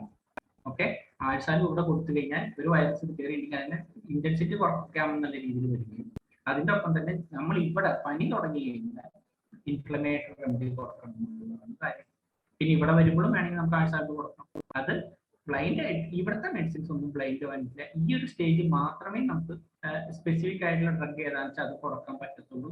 ഇവിടേക്കൊക്കെ വരുമ്പോൾ ആ പേഷ്യന്റിന്റെ ഡിസീസ് സ്റ്റേറ്റ് അനുസരിച്ച്, എക്സാമ്പിൾ ഒരു വൈറൽ ഇൻഫെക്ഷൻ വന്നു എനിക്ക്, ഇനി ഇത് കഴിഞ്ഞിട്ട് വൈറൽ ഇൻഫെക്ഷൻ വന്നു എനിക്ക് 7 ദിവസം കൊണ്ട് അത് മാറി കഴിഞ്ഞിട്ട് പിന്നെ ഞാൻ എന്തൊക്കെ സസ്പെക്ട് ചെയ്യണം സാധാരണ ഒരു വ്യക്തിയിൽ. ഇനിയിപ്പോ ഒമൈക്രോൺ ആണെങ്കിൽ ശരി, ഇപ്പൊ വന്നുപോയി ഞാൻ എന്തൊക്കെ തൊട്ട് പിന്നാലെ ഉണ്ടാവാൻ പോകുന്ന സാധനം എന്താ? ബാക്ടീരിയൽ ഇൻഫെക്ഷൻ എന്താണ് സെക്കൻഡറി ആയിട്ട് വരും. എവിടെയൊക്കെ വരാം? ത്രോട്ടിൽ വരാം, ചെസ്റ്റിൽ വരാം, ഗ്യാസ്ട്രിക് ആവാം, UTI ആവാം. ഓക്കെ, ഒരു വൈറൽ ഫീവർ മാറി കഴിഞ്ഞാൽ തൊട്ട് പിന്നാലെ ഇത് വരും. അപ്പോൾ വൈറൽ ഫീവർ മാറി കഴിയുമ്പോഴേക്കും നമ്മൾ എന്ത് ചെയ്യണം? ഒരു കറക്റ്റ് ആയിട്ടുള്ള ആ പേഷ്യന്റ് ഒരു ആന്റി സോറ കൊടുക്കുകയാണെങ്കിൽ നമുക്ക് ഈ സ്റ്റേജ് വരാണ്ട് സൂക്ഷിക്കാം. അല്ലെങ്കിൽ എന്ത് പറയും, കുട്ടിക്ക് ഒരു പനി വന്നു പോയതാ, അത് കഴിഞ്ഞ ശേഷം കുട്ടിക്ക് എപ്പോഴും വയ്യായ എന്താണ് വൈറൽ ഇൻഫെക്ഷൻ മാറി ബാക്ടീരിയൽ ഇൻഫെക്ഷൻ വന്നു. ഈ കുട്ടികളാണെങ്കിലോ ഇനി അവിടെ വേം കംപ്ലൈന്റ് വരും. ഓക്കെ, അപ്പൊ എന്താ, ഒരു വൈറൽ ഫീവർ വന്നു പോയ ശേഷം ബാക്ടീരിയൽ ഫീവർ വന്നു, വൈറൽ ഫീവർ വന്നു, കുട്ടി വീക്കായി, കുട്ടിയുടെ ഉള്ളിലത്തെ പ്രതിരോധ ശക്തി കുറഞ്ഞു, വൈറ്റമിൻ ഡി കുറഞ്ഞു, കുട്ടിയുടെ സ്കിൻ ആകെ ഡ്രൈ ആയി, പിന്നെ കുട്ടിക്ക് പഴയ ഉണ്ടായിരുന്ന എക്സിമ പുറത്തു വന്നു, അല്ലെങ്കിൽ കുട്ടിയുടെ ആസ്മ സ്റ്റാർട്ട് ചെയ്തു എന്നൊക്കെ നമ്മൾ പറയും. അപ്പൊ ഹോമിയോപ്പതി ട്രീറ്റ് ചെയ്യുമ്പോൾ എന്താ ചെയ്തത്? വൈറൽ ഇൻഫെക്ഷൻ ട്രീറ്റ് ചെയ്ത് കഴിഞ്ഞാൽ തൊട്ട് പിന്നാലെ അത് കഴിയുമ്പോൾ ഒരു ആന്റിസോർ കൊടുക്കണം. അല്ലെങ്കിൽ ഈ ബാക്ടീരിയൽ ഇൻഫെക്ഷൻ, ഈ ബാക്ടീരിയ പുറത്തുനിന്ന് പറഞ്ഞ ബാക്ടീരിയൽ ഇൻഫെക്ഷൻ അല്ല, ഇത് ഒന്നില്ലെങ്കിൽ എന്താ ഈക്കോളി ആവാം. ഓക്കെ, ഇവിടെ ഈക്കോളയുടെ സിംറ്റംസ് കാണിക്കാം. ചെസ്റ്റിലേക്ക് വരുമ്പോൾ മിക്ക ആൾക്കാരും ഓൾഡ് ഏജിലുള്ള ഒരാൾക്കാർക്കൊക്കെ ഇപ്പൊ കോമൺ ആയിട്ട് കാണുന്ന സാധനങ്ങൾ ന്യൂമോകോക്കസ് വരുന്നുണ്ട്, ക്ലബ്സീല വരുന്നുണ്ട്, ത്രോട്ടില് സ്ട്രെപ്റ്റോ വരുന്നുണ്ട്. ഓക്കെ, ഇവിടെയും വരുന്നത് സ്ട്രെപ്റ്റോ. ഓക്കെ, ഇത് വരും. ഈ സ്ഥലത്താണ് ഹോമിയോപ്പതിയുടെ ഇനി അടുത്ത റോൾ. ഇനി ഹോമിയോപ്പതി ഡോക്ടർമാര് ശ്രദ്ധിക്കേണ്ട എപ്പിഡമിക് കഴിഞ്ഞാൽ നമ്മുടെ അടുത്ത ഏറ്റവും പ്രധാനപ്പെട്ട ട്രീറ്റ്മെന്റ് ശ്രദ്ധിക്കേണ്ട ഒരു ഏരിയ ആണ് സെക്കൻഡറി ഇൻഫെക്ഷൻ വരുന്നത്, ബാക്ടീരിയൽ ഇൻഫെക്ഷൻ വരുന്നത്. എന്താണ്? Anti microbial resistance. Okay, microbial resistance എന്താണ്? അലോപ്പതിക്കാര് ഈ സമയം അവർക്ക് വൈറലിന് ഡ്രഗ് ഉണ്ടായില്ല, കൊറോണയ്ക്ക് കൊടുക്കാൻ മരുന്നുണ്ടായില്ല അവരുടെ കയ്യിൽ. ഓക്കെ, അവരിൽ സോറി കേട്ടോ, ആന്റി വൈറലിന് കൊടുക്കാൻ മരുന്നുണ്ടായില്ല. അപ്പൊ അവരെന്താ ചെയ്തത്? ആന്റിബയോട്ടിക്സ് എടുത്ത് കൊടുത്തു. ഈ ആന്റിബയോട്ടിക്സ് ആക്ട് ചെയ്യുന്നത് എവിടെയാ? ഈ പറഞ്ഞ ബാക്ടീരിയയാണ്. ഓൾറെഡി നമ്മുടെ ഒരു കുട്ടീനെ, ഒരു ചുമയുള്ള കുട്ടി വന്ന് കുത്തി ചുമക്കുന്നുണ്ടെങ്കിൽ എന്താ അർത്ഥം? ആ കുട്ടിയുടെ ത്രോട്ടിൽ അവിടെ സെപ്റ്റോ അങ്ങനത്തെ എന്തെങ്കിലും ബാക്ടീരിയ ഉണ്ട്, അവനാണ് ഇടയ്ക്കിടയ്ക്ക് തണുത്ത വെള്ളം കുടിക്കുമ്പോൾ ഇൻഫെക്ഷൻ വരുന്നത്. ആ ബാക്ടീരിയ ഇവർ കൊടുക്കുമ്പോൾ എന്താ? ഈ പറഞ്ഞ ബാക്ടീരിയക്ക് ഇവന്മാർക്കൊക്കെ വെറുതെ ഓരോ ആന്റിബയോട്ടിക് എടുത്ത് കഴിക്കുമ്പോൾ ഈ ഇതിനൊക്കെ എന്തുണ്ടായി? ആന്റിബയോട്ടിക് റെസിസ്റ്റൻസ് ഉണ്ടായി. ഇനിയിപ്പോ കൊടുത്ത ഏൽക്കൂല. അപ്പൊ എന്തുണ്ടാവും? ഡിസീസ് പ്രോഗ്രസ് ചെയ്യും. അപ്പൊ ഇവിടെ ഹോമിയോപ്പതിക്ക് സ്കോപ്പാണ് കാണുന്നത്. സ്കോപ്പ് എന്നുള്ളതല്ല, നമ്മുടെ മരുന്ന് കറക്റ്റായിട്ട് പ്ലാൻ ചെയ്ത് നമ്മൾ കൊടുക്കണം. നമുക്ക് വരാൻ പോകുന്ന ചുമ വരുന്നെങ്കിൽ സ്റ്റുഡൻറ് ചെയ്യാൻ പറ്റും, യൂറിൻ ഇതുണ്ടെങ്കിൽ കൾച്ചർ ചെയ്യാൻ പറ്റും. വിട്ടിട്ട് മരുന്ന് കൊടുക്കണം.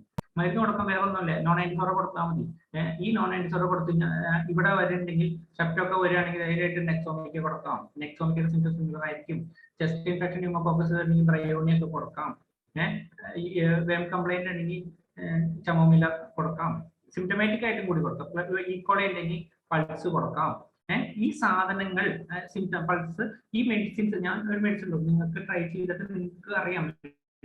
ഡോക്ടർ ഇവിടെയുള്ളതൊക്കെ സീനിയർ ഡോക്ടേഴ്സ് ആണ്. ഈ മെഡിസിൻസ് കൊടുത്ത് ഇത് നെഗറ്റീവ് ആക്കിയ റിപ്പോർട്ടുമായി കയ്യിലെടുക്കും. ഇനി കാരണം ഒരു കൊല്ലം കഴിഞ്ഞ് കഴിഞ്ഞാൽ ഇതിന്റെ ഒക്കെ ആവശ്യം ഇഷ്ടം പോലെ നമുക്ക് വരും. ഓക്കെ, കൊറോണ കഴിഞ്ഞാലും കൊറോണ ഇനി വന്നു പോയാലും നമ്മുടെ സ്കോപ്പ്, ഫ്യൂച്ചറിലേക്കുള്ള സ്കോപ്പ്, ആന്റിബയോട്ടിക് റെസിസ്റ്റന്റിനെ നമുക്ക് തൊടാൻ പറ്റില്ല എന്നുള്ള രീതിയിലാണ് പുതിയ ബില്ലിൽ കിടക്കുന്നത്. അതിനെ കൗണ്ടർ ചെയ്യണമെങ്കിൽ നമ്മുടെ ഡോക്യുമെന്റ് വേണമെങ്കിൽ പിടിച്ചോളാം. ഒരാളും ടെൻഷൻ അടിക്കേണ്ടതല്ല, സിമ്പിൾ ആയിട്ട് ചെയ്യാം. കൊള, അതായത് അലോപ്പതി ട്രീറ്റ് ചെയ്ത് കൊളായി വരുന്ന കേസസ് മാത്രം ഒന്ന് ശ്രദ്ധിക്കേണ്ടതുള്ളൂ. അവിടെ ഒരു ആന്റിസോറേജ് കൊണ്ടുവരും.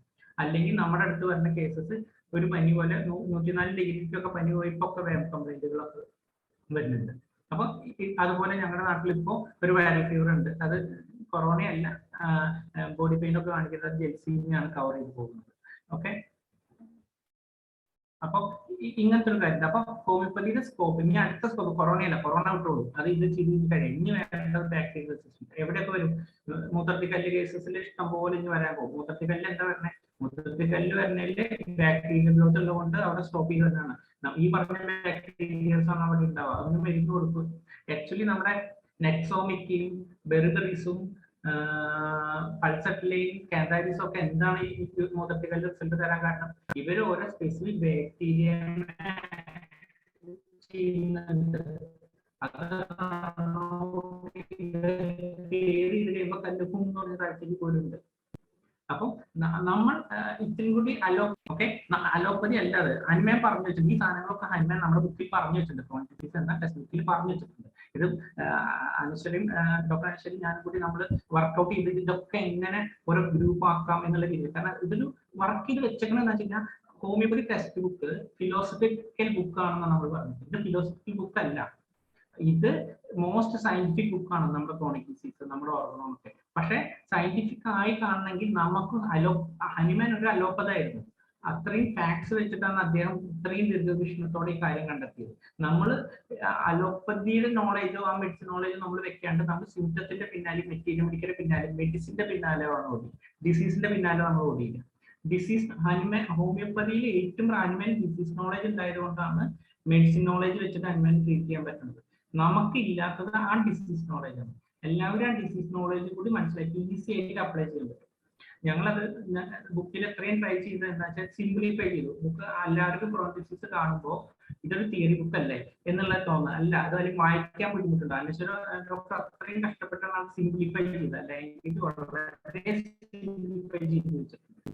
എന്നിട്ടാണ് ഡോക്ടർ അത്രയും നന്നായിട്ട് ആ ഒരു പ്രസന്റേഷൻ തന്നെ അങ്ങനെയാണ്. അപ്പൊ ഏതൊരാൾക്കും ഒരു അലോപ്പതി ഡോക്ടർക്ക് വേണ്ടി വാങ്ങിക്കൊടുത്തോളൂ, അദ്ദേഹം വായിച്ചോട്ടെ, ആൾക്ക് മനസ്സിലാവും നമുക്ക്. സോ അതേപോലെ അതിൽ മോഡേൺ റിസർച്ച് എന്തൊക്കെയാണ് നമ്മൾ ചെയ്യേണ്ടത്, നമ്മുടെ ഇതൊക്കെ എങ്ങനെ ലീക്ക് ചെയ്ത് വരുന്നു എന്നുള്ളതൊക്കെ നമുക്ക് ചെയ്യാം. അപ്പൊ ഇതൊക്കെ നമ്മുടെ ഉണ്ട്. നമ്മൾ പിന്നെ ഇവിടെ സീനിയർ ഡോക്ടേഴ്സ് ആണ് കൂടുതൽ. ഒരിക്കലും സീനിയർ ഡോക്ടേഴ്സ് ഞങ്ങൾ പ്രായമായില്ലേ, ഞങ്ങളെ കൊണ്ട് പറ്റില്ല എന്ന് പറയുന്നത്. കാരണം നിങ്ങളുടെ കയ്യിലാണ് ആയുധം, നിങ്ങളുടെ കയ്യിലാണ് ഇത്രയും ഡിസീസ് നോളേജ് അല്ല മെഡിസിൻ നോളേജ് ഇരിക്കുന്നത്. അതിൽ കുറച്ച് ഡിസീസ് നോളേജ് കൂടി നിങ്ങൾ അപ്ലൈ ചെയ്ത് കഴിഞ്ഞാൽ ഞങ്ങളെയൊക്കെ വേറെ ലെവലിലേക്ക് എത്തിക്കാനുള്ള കഴിവ് സീനിയർ ഡോക്ടേഴ്സിനുണ്ട്, ജൂനിയർ ഡോക്ടേഴ്സിന്റെ. കാരണം എനിക്ക് മാത്രം മെഡിസിൻ നോളേജ് ഇല്ല. മെഡിസിൻ നോളേജിന്റെ കലവറയാണ് നമ്മുടെ സീനിയർ ഡോക്ടേഴ്സ് ഒക്കെ. ആ സീനിയർ ഞാൻ ഗാലക്സി ഗ്രൂപ്പിലുണ്ട്. അവിടെയൊക്കെ മെഡിസിൻസ് വരുന്ന സീനിയർ ഡോക്ടേഴ്സിന്റെ ഒക്കെ ഒരു ഇതുണ്ട്. നമുക്ക് സ്റ്റുഡന്റ് ആണ് അവരുടെ അടുത്ത്. അപ്പൊ ഇത് അപ്ലൈ ചെയ്താൽ മെഡിസിൻ നോളേജും കൂടി കിട്ടി കഴിഞ്ഞാൽ നമ്മൾ സീനിയേഴ്സിനെ സപ്പോർട്ട് ചെയ്ത് പിന്നെ നിന്നാൽ മതി. നല്ല റിസൾട്ടുകൾ ഉണ്ടാക്കാൻ പറ്റുന്നുണ്ട്. ഡിസീസ് നോളേജും കൂടി നമുക്ക് വേണം. ഇനിയിപ്പോ ഇതിലെന്തെങ്കിലും സമയമായി തോന്നുന്നു, ഇതിൽ എന്തെങ്കിലും ഡൗട്ട്സ് ഉണ്ടെങ്കിൽ എന്നോട് ചോദിക്കോ? തീർച്ചയായും വളരെ നല്ല ഒരു പ്രസന്റേഷൻ ആണ്. വ്യത്യസ്തമായ പ്രസന്റേഷൻ, വളരെ ശാസ്ത്രീയമായ പ്രസന്റേഷൻ ഒക്കെയാണ് നമുക്ക് കിട്ടിയത്. തീർച്ചയായും ചർച്ചയ്ക്കുള്ള സമയമാണ്. മറ്റുള്ളവർ ഹാൻഡ് റൈസ് ചെയ്യുന്ന മുറയ്ക്ക് നമുക്ക് മനോജ് ഡോക്ടർ സംസാരിക്കാം. ഡോക്ടറെ സ്ക്രീൻ ഷെയറിംഗ് ഒന്ന് സ്റ്റോപ്പ് ചെയ്യുമോ? ഡോക്ടറുടെ പുസ്തകത്തെ കുറിച്ച് ഒരു മിനിറ്റ് ഒന്ന് എല്ലാവരും ഒന്ന് കണ്ടോളൂ. ഇതൊന്നുമില്ല. ഇത് ഡോക്ടർ അടുത്ത ആഴ്ച മിക്കത് പ്രസന്റേഷൻ ഉണ്ടാവും ഗ്രൂപ്പിൽ. ഇത് ഞങ്ങളൊരു 7 കൊല്ലം എടുത്തിട്ട് ഡോക്ടർ അനശ്വരി ഞാൻ കൂടി നമ്മൾ ട്രൈ ചെയ്തതാണ്. അനിമയുടെ ക്രോണിക് ഡിസീസ് ഒന്ന് ട്രാൻസ്ലേറ്റ് ചെയ്യുക, അനോട്ടേറ്റ് ചെയ്യുക. എന്താ ഈ ബുക്കിനെ പറ്റി എല്ലാവരും നമ്മുടെ പഠിക്കുന്ന കോളേജിൽ ഇപ്പോഴും നമ്മുടെ കോളേജിലത്തെ കുട്ടികൾ ഈ ബുക്ക് വാങ്ങണില്ല. കോളേജിൽ നമ്മുടെ ഉള്ള ബുക്കാണ് ഈ ബുക്ക്. ഈ ബുക്ക് ഇപ്പോഴും പഠിക്കാൻ വേണ്ടിയിട്ട് കുട്ടികൾ വാങ്ങാത്ത ബുക്കാണ്. ഈ ബുക്ക് ശരിക്കും പറഞ്ഞ ഹോമിയോപ്പതിയുടെ PM ആണ്, പ്രാക്ടീസ് ഓഫ് മെഡിസിൻ ആണ്. എക്സാമ്പിൾ, എന്താണ് സോറ എന്ന് പറഞ്ഞാൽ, സോറ ഒരു മൈക്രോസ്കോപ്പിക് കളർ എന്നുള്ളതല്ല. നമ്മുടെ ഉള്ളിൽ ഒരു വൈറസ് കയറിയാൽ ആ വൈറസ് നമ്മുടെ ഉള്ളിൽ ഡീവിയേറ്റ് ചെയ്ത് കഴിഞ്ഞാൽ അത് നമ്മുടെ ഉള്ളിൽ ലേറ്റന്റ് ആയി കഴിഞ്ഞാൽ ആ ലേറ്റന്റ് സോറ എന്ന് പറയുന്നത് നമ്മുടെ വയറ്റിലേക്ക് പല റെക്കറന്റ് ഡിസീസും എങ്ങനെ വരുന്നു എന്ന് പറയുകയും അതിൽ നിന്ന് അത് പ്രോഗ്രസ് ചെയ്ത് ഡെവലപ്പ് സോറയിലേക്ക് പോകുമ്പോൾ എത്ര ക്രോണിക് ഡിസീസ് വരുന്നു എന്നുള്ളത് പറയുകയും ശാസ്ത്രീയമാണ്. അതിന്റെ എക്സാമ്പിൾ സിമ്പിൾ ആയിട്ട് പറഞ്ഞാൽ, ഡോക്ടറെ നമുക്ക് ഈ ഒരു പുസ്തകത്തിനെ കുറിച്ച് അടുത്ത പ്രാവശ്യം ഡോക്ടർ സംസാരിക്കാം. ഡോക്ടർ ഏതായാലും വളരെ നല്ല പ്രസന്റേഷൻ ആയിരുന്നു. പക്ഷെ ഇത് നമുക്ക് കുറച്ചുകൂടി കണ്ടന്റ് കുറച്ചിട്ട് കുറച്ചുകൂടെ എക്സ്പ്ലെയിൻ ചെയ്ത് പല ദിവസങ്ങളായിട്ട് നടത്തുകയാണെങ്കിൽ കൂടുതൽ അബ്സോർവ് ചെയ്യാൻ പറ്റും. ഇവിടെ ഒരു ഈ അറ്റന്വേഷനും വേണമല്ലോ മെഡിസിൻ എന്ന് പറഞ്ഞ പോലെ. കണ്ടന്റ് കുറച്ചിട്ട് കുറച്ചുകൂടെ ഇതാക്കി പറഞ്ഞു കഴിഞ്ഞാൽ ഗ്രാജുവൽ ആയിട്ടൊന്ന് അതിനകത്തുള്ള ഏജ് ഗ്രൂപ്പ് നോക്കുക, മുമ്പേ ഇരിക്കുന്ന ആൾക്കാരാണ്. അതുകൊണ്ട് കുറച്ചുകൂടെ സ്ലോയിലായിട്ട് കുറച്ചുകൂടെ 3-4 ദിവസം എടുത്ത് സീരിയസ് ആയിട്ട് വെക്കുകയാണെങ്കിൽ നന്നായിരിക്കും. കാരണം വളരെയധികം ഉപയോഗമുള്ള സംഭവമാണിത്. നന്നായിട്ട് പിന്നെ ഡോക്ടർ ആ പരാതി പുസ്തകം വായിക്കുന്നില്ല എന്നുള്ളത് വളരെ ഗുരുതരമായ വസ്തുതയാണ്. അത് നമ്മുടെ ഹോമിയോ കോളേജിൽ എല്ലായിടത്തും ഇത് തന്നെയാണ് അവസ്ഥ. നന്നായി ഡോക്ടർ, അഭിനന്ദനങ്ങൾ. ഡോക്ടർ ദേവരായന് സംസാരിക്കും. ഡോക്ടർ അൺമ്യൂട്ട് ചെയ്യുക. ഓക്കെ, നമസ്കാരം. കേൾക്കാമോ? കേൾക്കാം. എനിക്ക് ക്ലാസ് ക്ലിയർ അല്ലാതിരുന്നോണ്ട്, ഓഡിയോ ക്ലിയർ അല്ലാതിരുന്നോണ്ട് ക്ലാസ് മുഴുവൻ കേൾക്കാൻ പറ്റിയിട്ടില്ല. അതുകൊണ്ട് ഞാൻ അറിയാതെ ഹാൻഡ് റൈസ് ചെയ്തതാണ്. ക്ലാസ് നന്നായിരുന്നു, പക്ഷെ എനിക്കത് കേൾക്കാൻ പറ്റിയില്ല. അതിന്റെ ഒരു പ്രശ്നമുണ്ട്. ഇടയ്ക്കിടയ്ക്ക് നെറ്റിങ്ങനെ മിസ്സിംഗ് ഉണ്ടായിരുന്നു. എനിക്ക് കൂടുതലായിട്ടൊന്നും പറയാൻ. ഓക്കെ ഡോക്ടർ, അപ്പൊ എനിക്ക് തോന്നുന്നു ഒരു അല്പം കൂടെ റെപ്പറ്റീഷൻ പോലെ ആയാലും കുഴപ്പമില്ല. ഒന്നുകൂടെ ഒന്ന് കുറെ ഭാഗങ്ങൾ ചേർത്തിട്ട് ഒന്നുകൂടെ പറഞ്ഞാൽ നല്ലതായിരിക്കും. കാരണം ഈ പറഞ്ഞ വീഡിയോ പ്രശ്നം, ഓഡിയോ പ്രശ്നം ഉണ്ടായിരുന്നല്ലോ. അതെ, നല്ലൊരു സെഷൻ നമുക്ക് ശരിക്കും ആസ്വദിക്കാൻ പറ്റിയില്ല. കാരണം അതിൻ്റെതായ ഫ്ലുവൻസി ഇടയ്ക്കിടയ്ക്ക് ബ്രേക്ക് ചെയ്യുന്നുണ്ടായിരുന്നു. നെറ്റ് വീക്ക് ആകുമ്പോൾ ഇതങ്ങ് വലിഞ്ഞു പോകും. അപ്പൊ കേൾക്കാൻ ക്ലാരിറ്റി പോകുമായിരുന്നു. എന്തായാലും നമുക്കത് വീണ്ടും ഒരിക്കൽ കൂടി ചെയ്യണം. അതുപോലെ ഒരു കാര്യം കൂടെ ചെയ്യണം. ഈ പ്രസന്റ് ചെയ്യുന്ന ആളുടെ മുഖത്ത് ലൈറ്റ് അടിക്കുന്ന രീതിയിലുള്ള സംവിധാനം എപ്പോഴും അത്യാവശ്യമാണ്. എക്സ്പ്രഷൻ കാണുന്നവർ കിട്ടണമല്ലോ. ഡോക്ടർ അത് ശ്രദ്ധിക്കണം. ഓക്കെ, അത് ഞാൻ പേഴ്സണലായിട്ട് പറയാനിരുന്ന കാര്യമാണ്. ഡോക്ടർ പറഞ്ഞത് നന്നായി. സലികുമാർ ഡോക്ടർക്ക് സംസാരിക്കാം. ഡോക്ടറെ, ഇത് ഇങ്ങനെ ഒരു സബ്ജക്റ്റ് ഇതില് ആദ്യമായിട്ടാണ് ഇങ്ങനൊരു അറ്റംപ്റ്റും. കാരണം ഇതിലൂടെയൊക്കെ ഞങ്ങളുടെയൊക്കെ നിലവാരം ഒന്ന് ഉയരുള്ളൂ. മറ്റേതിൽ ഞങ്ങളെ അറിവ് വർദ്ധിക്കും, നിലവാരം ഉയർത്തുന്ന സാധനമാണ് താങ്കൾ ചെയ്തത്. പക്ഷെ അത് ഒന്നുകൂടി എന്താ പറയാ, അത് എനിക്ക് പറയാനുള്ളത് ഡോക്ടർ മനോജ് പറഞ്ഞു കഴിഞ്ഞു. പിന്നെ എന്നാലും ഈ ബുക്ക് വിൽപ്പനയ്ക്ക് എത്തിയോ? മാർക്കറ്റിലേക്ക് വന്നോ?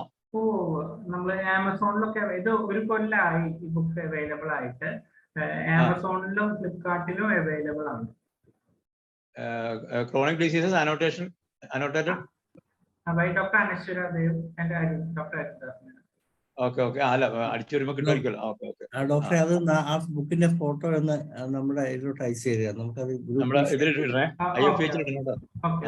ഷെയർ ചെയ്യാം. ഓക്കെ ഡോക്ടറെ, നിലവാരം ഉയർത്താനുള്ള ക്ലാസ് ആണോ? അല്ല, അറിവ് ഉയർത്തണല്ല, അതിനപ്പുറം. Okay, thank you. നന്നായിരുന്നു.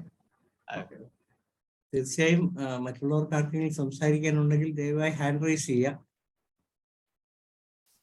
നമ്മൾ എങ്ങനെയാണ് നമ്മുടെ ഹോമിയോപ്പതി മെഡിസിൻ എവിടെയൊക്കെ, എന്തുകൊണ്ടാണ് ഈ പൾസാട്ടിലെ ഇത്ര ബ്രില്യൻ്റ് ആയിട്ട് വർക്ക് ചെയ്യുന്നത് ഇപ്പൊ ഡോക്ടറുടെ ഈ പ്രസന്റേഷനിലാണ് എനിക്ക് മനസ്സിലായത്. കാരണം ഞാൻ ഏറ്റവും കൂടുതൽ ഉപയോഗിച്ച ഒരു മരുന്നായിരുന്നു പൾസാട്ടിലെ. അപ്പം അത് സിംറ്റമാറ്റിക് ആയിട്ട് കൊടുക്കുമ്പോൾ ആ സിംറ്റംസ് മാത്രമാണ് നമ്മൾ അന്നേരം ശ്രദ്ധിച്ചുകൊണ്ടിരുന്നത്. പക്ഷെ ഇതിന്റെ പുറകിൽ ഇങ്ങനെയുള്ള ചില സത്യങ്ങൾ ഒളിച്ചുരിപ്പുണ്ടായിരുന്നുള്ളത് ഡോക്ടറുടെ ഈ പ്രസന്റേഷനിലൂടെ മനസ്സിലായി. മറ്റുള്ളവരാരെങ്കിലും ഡോക്ടറെ ആ സ്ക്രീൻ ഷെയറിംഗ് ഒന്ന് സ്റ്റോപ്പ് ചെയ്യാവോ? അങ്ങനെയാണെങ്കിൽ നമുക്ക് ചെയ്യാം ഡോക്ടർ, ഞാൻ ചെയ്തോളാം. ഓക്കെ, മറ്റുള്ളവരെ കാണാൻ പറ്റുന്നില്ല. ഓക്കെ ചെയ്തിട്ടുണ്ട് ഡോക്ടറെ, ചെയ്തിട്ടുണ്ട്. ശിവകുമാർ ഡോക്ടർ പിന്നെ രംഗത്ത് വന്നില്ല. എന്റെ പേര് ഡോക്ടറെ. മറ്റാരെങ്കിലും സംസാരിക്കാൻ ആഗ്രഹിക്കുന്നുണ്ടെങ്കിൽ നമുക്ക് സംസാരിക്കാം. അതല്ലെങ്കിൽ ഡോക്ടർ മഞ്ജുളയെ വിളിക്കുകയാണ് ഓട്ടോ താങ്ക്സ് പറയുന്നതിന് വേണ്ടി. ഇതിന്റെ ഒരു തുടർ പ്രസന്റേഷൻ തീർച്ചയായും ഉണ്ടായിരിക്കുന്നതായിരിക്കും. ഡോക്ടർ മഞ്ജുള ഒന്ന് ഹാൻഡ് റൈസ് ചെയ്യുമോ? ഡോക്ടർ മഞ്ജുള അൺമ്യൂട്ട് ചെയ്യൂ. ഓക്കെ. ഡോക്ടർ വളരെ വളരെ നല്ലൊരു വേറിട്ടൊരു പ്രസന്റേഷൻ ആയിരുന്നു. പിന്നെ ഈ എല്ലാരും പറഞ്ഞതുപോലെ ഓഡിയോയുടെ ഒരു പ്രശ്നം ഉണ്ടായിരുന്നത് കൊണ്ട് ക്ലിയർ ആയിട്ട് ഫുള്ള് കേൾക്കാൻ പറ്റില്ല. എന്നാലും ഈ ഒരു ബുക്ക് എന്തായാലും വാങ്ങണമെന്ന് തന്നെ വിചാരിക്കുന്നുണ്ട്.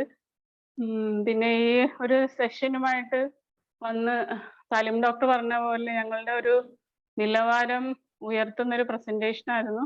ഡോക്ടർ എന്തായാലും വീണ്ടും വരണം. IFPHന്റെ പേരിൽ ഇത് പങ്കെടുത്ത എല്ലാവരുടെ പേരിലും നന്ദി അറിയിക്കുന്നു. Thank you very much doctor. നാളെ നമ്മോടൊപ്പം 8 മണിക്ക് ഡോക്ടർ ചൈത്രയാണ് എത്തുന്നത്. നാളെ 9 മണിക്ക് നമ്മുടെ ഡോക്ടർ ഉണ്ണി വെളിയത്തിന്റെ ചികിത്സാനുഭവങ്ങളായിട്ടുള്ള പങ്ക്തി വീണ്ടും തുടരുകയാണ്. ഇതോടെ നമ്മുടെ 947ാമത് ദിന വെബിനാറുകൾ സമാപിക്കുകയാണ്. നാളെ 8 മണിക്ക് വീണ്ടും കാണുന്നവരെ ശുഭരാത്രി നേരുന്നു.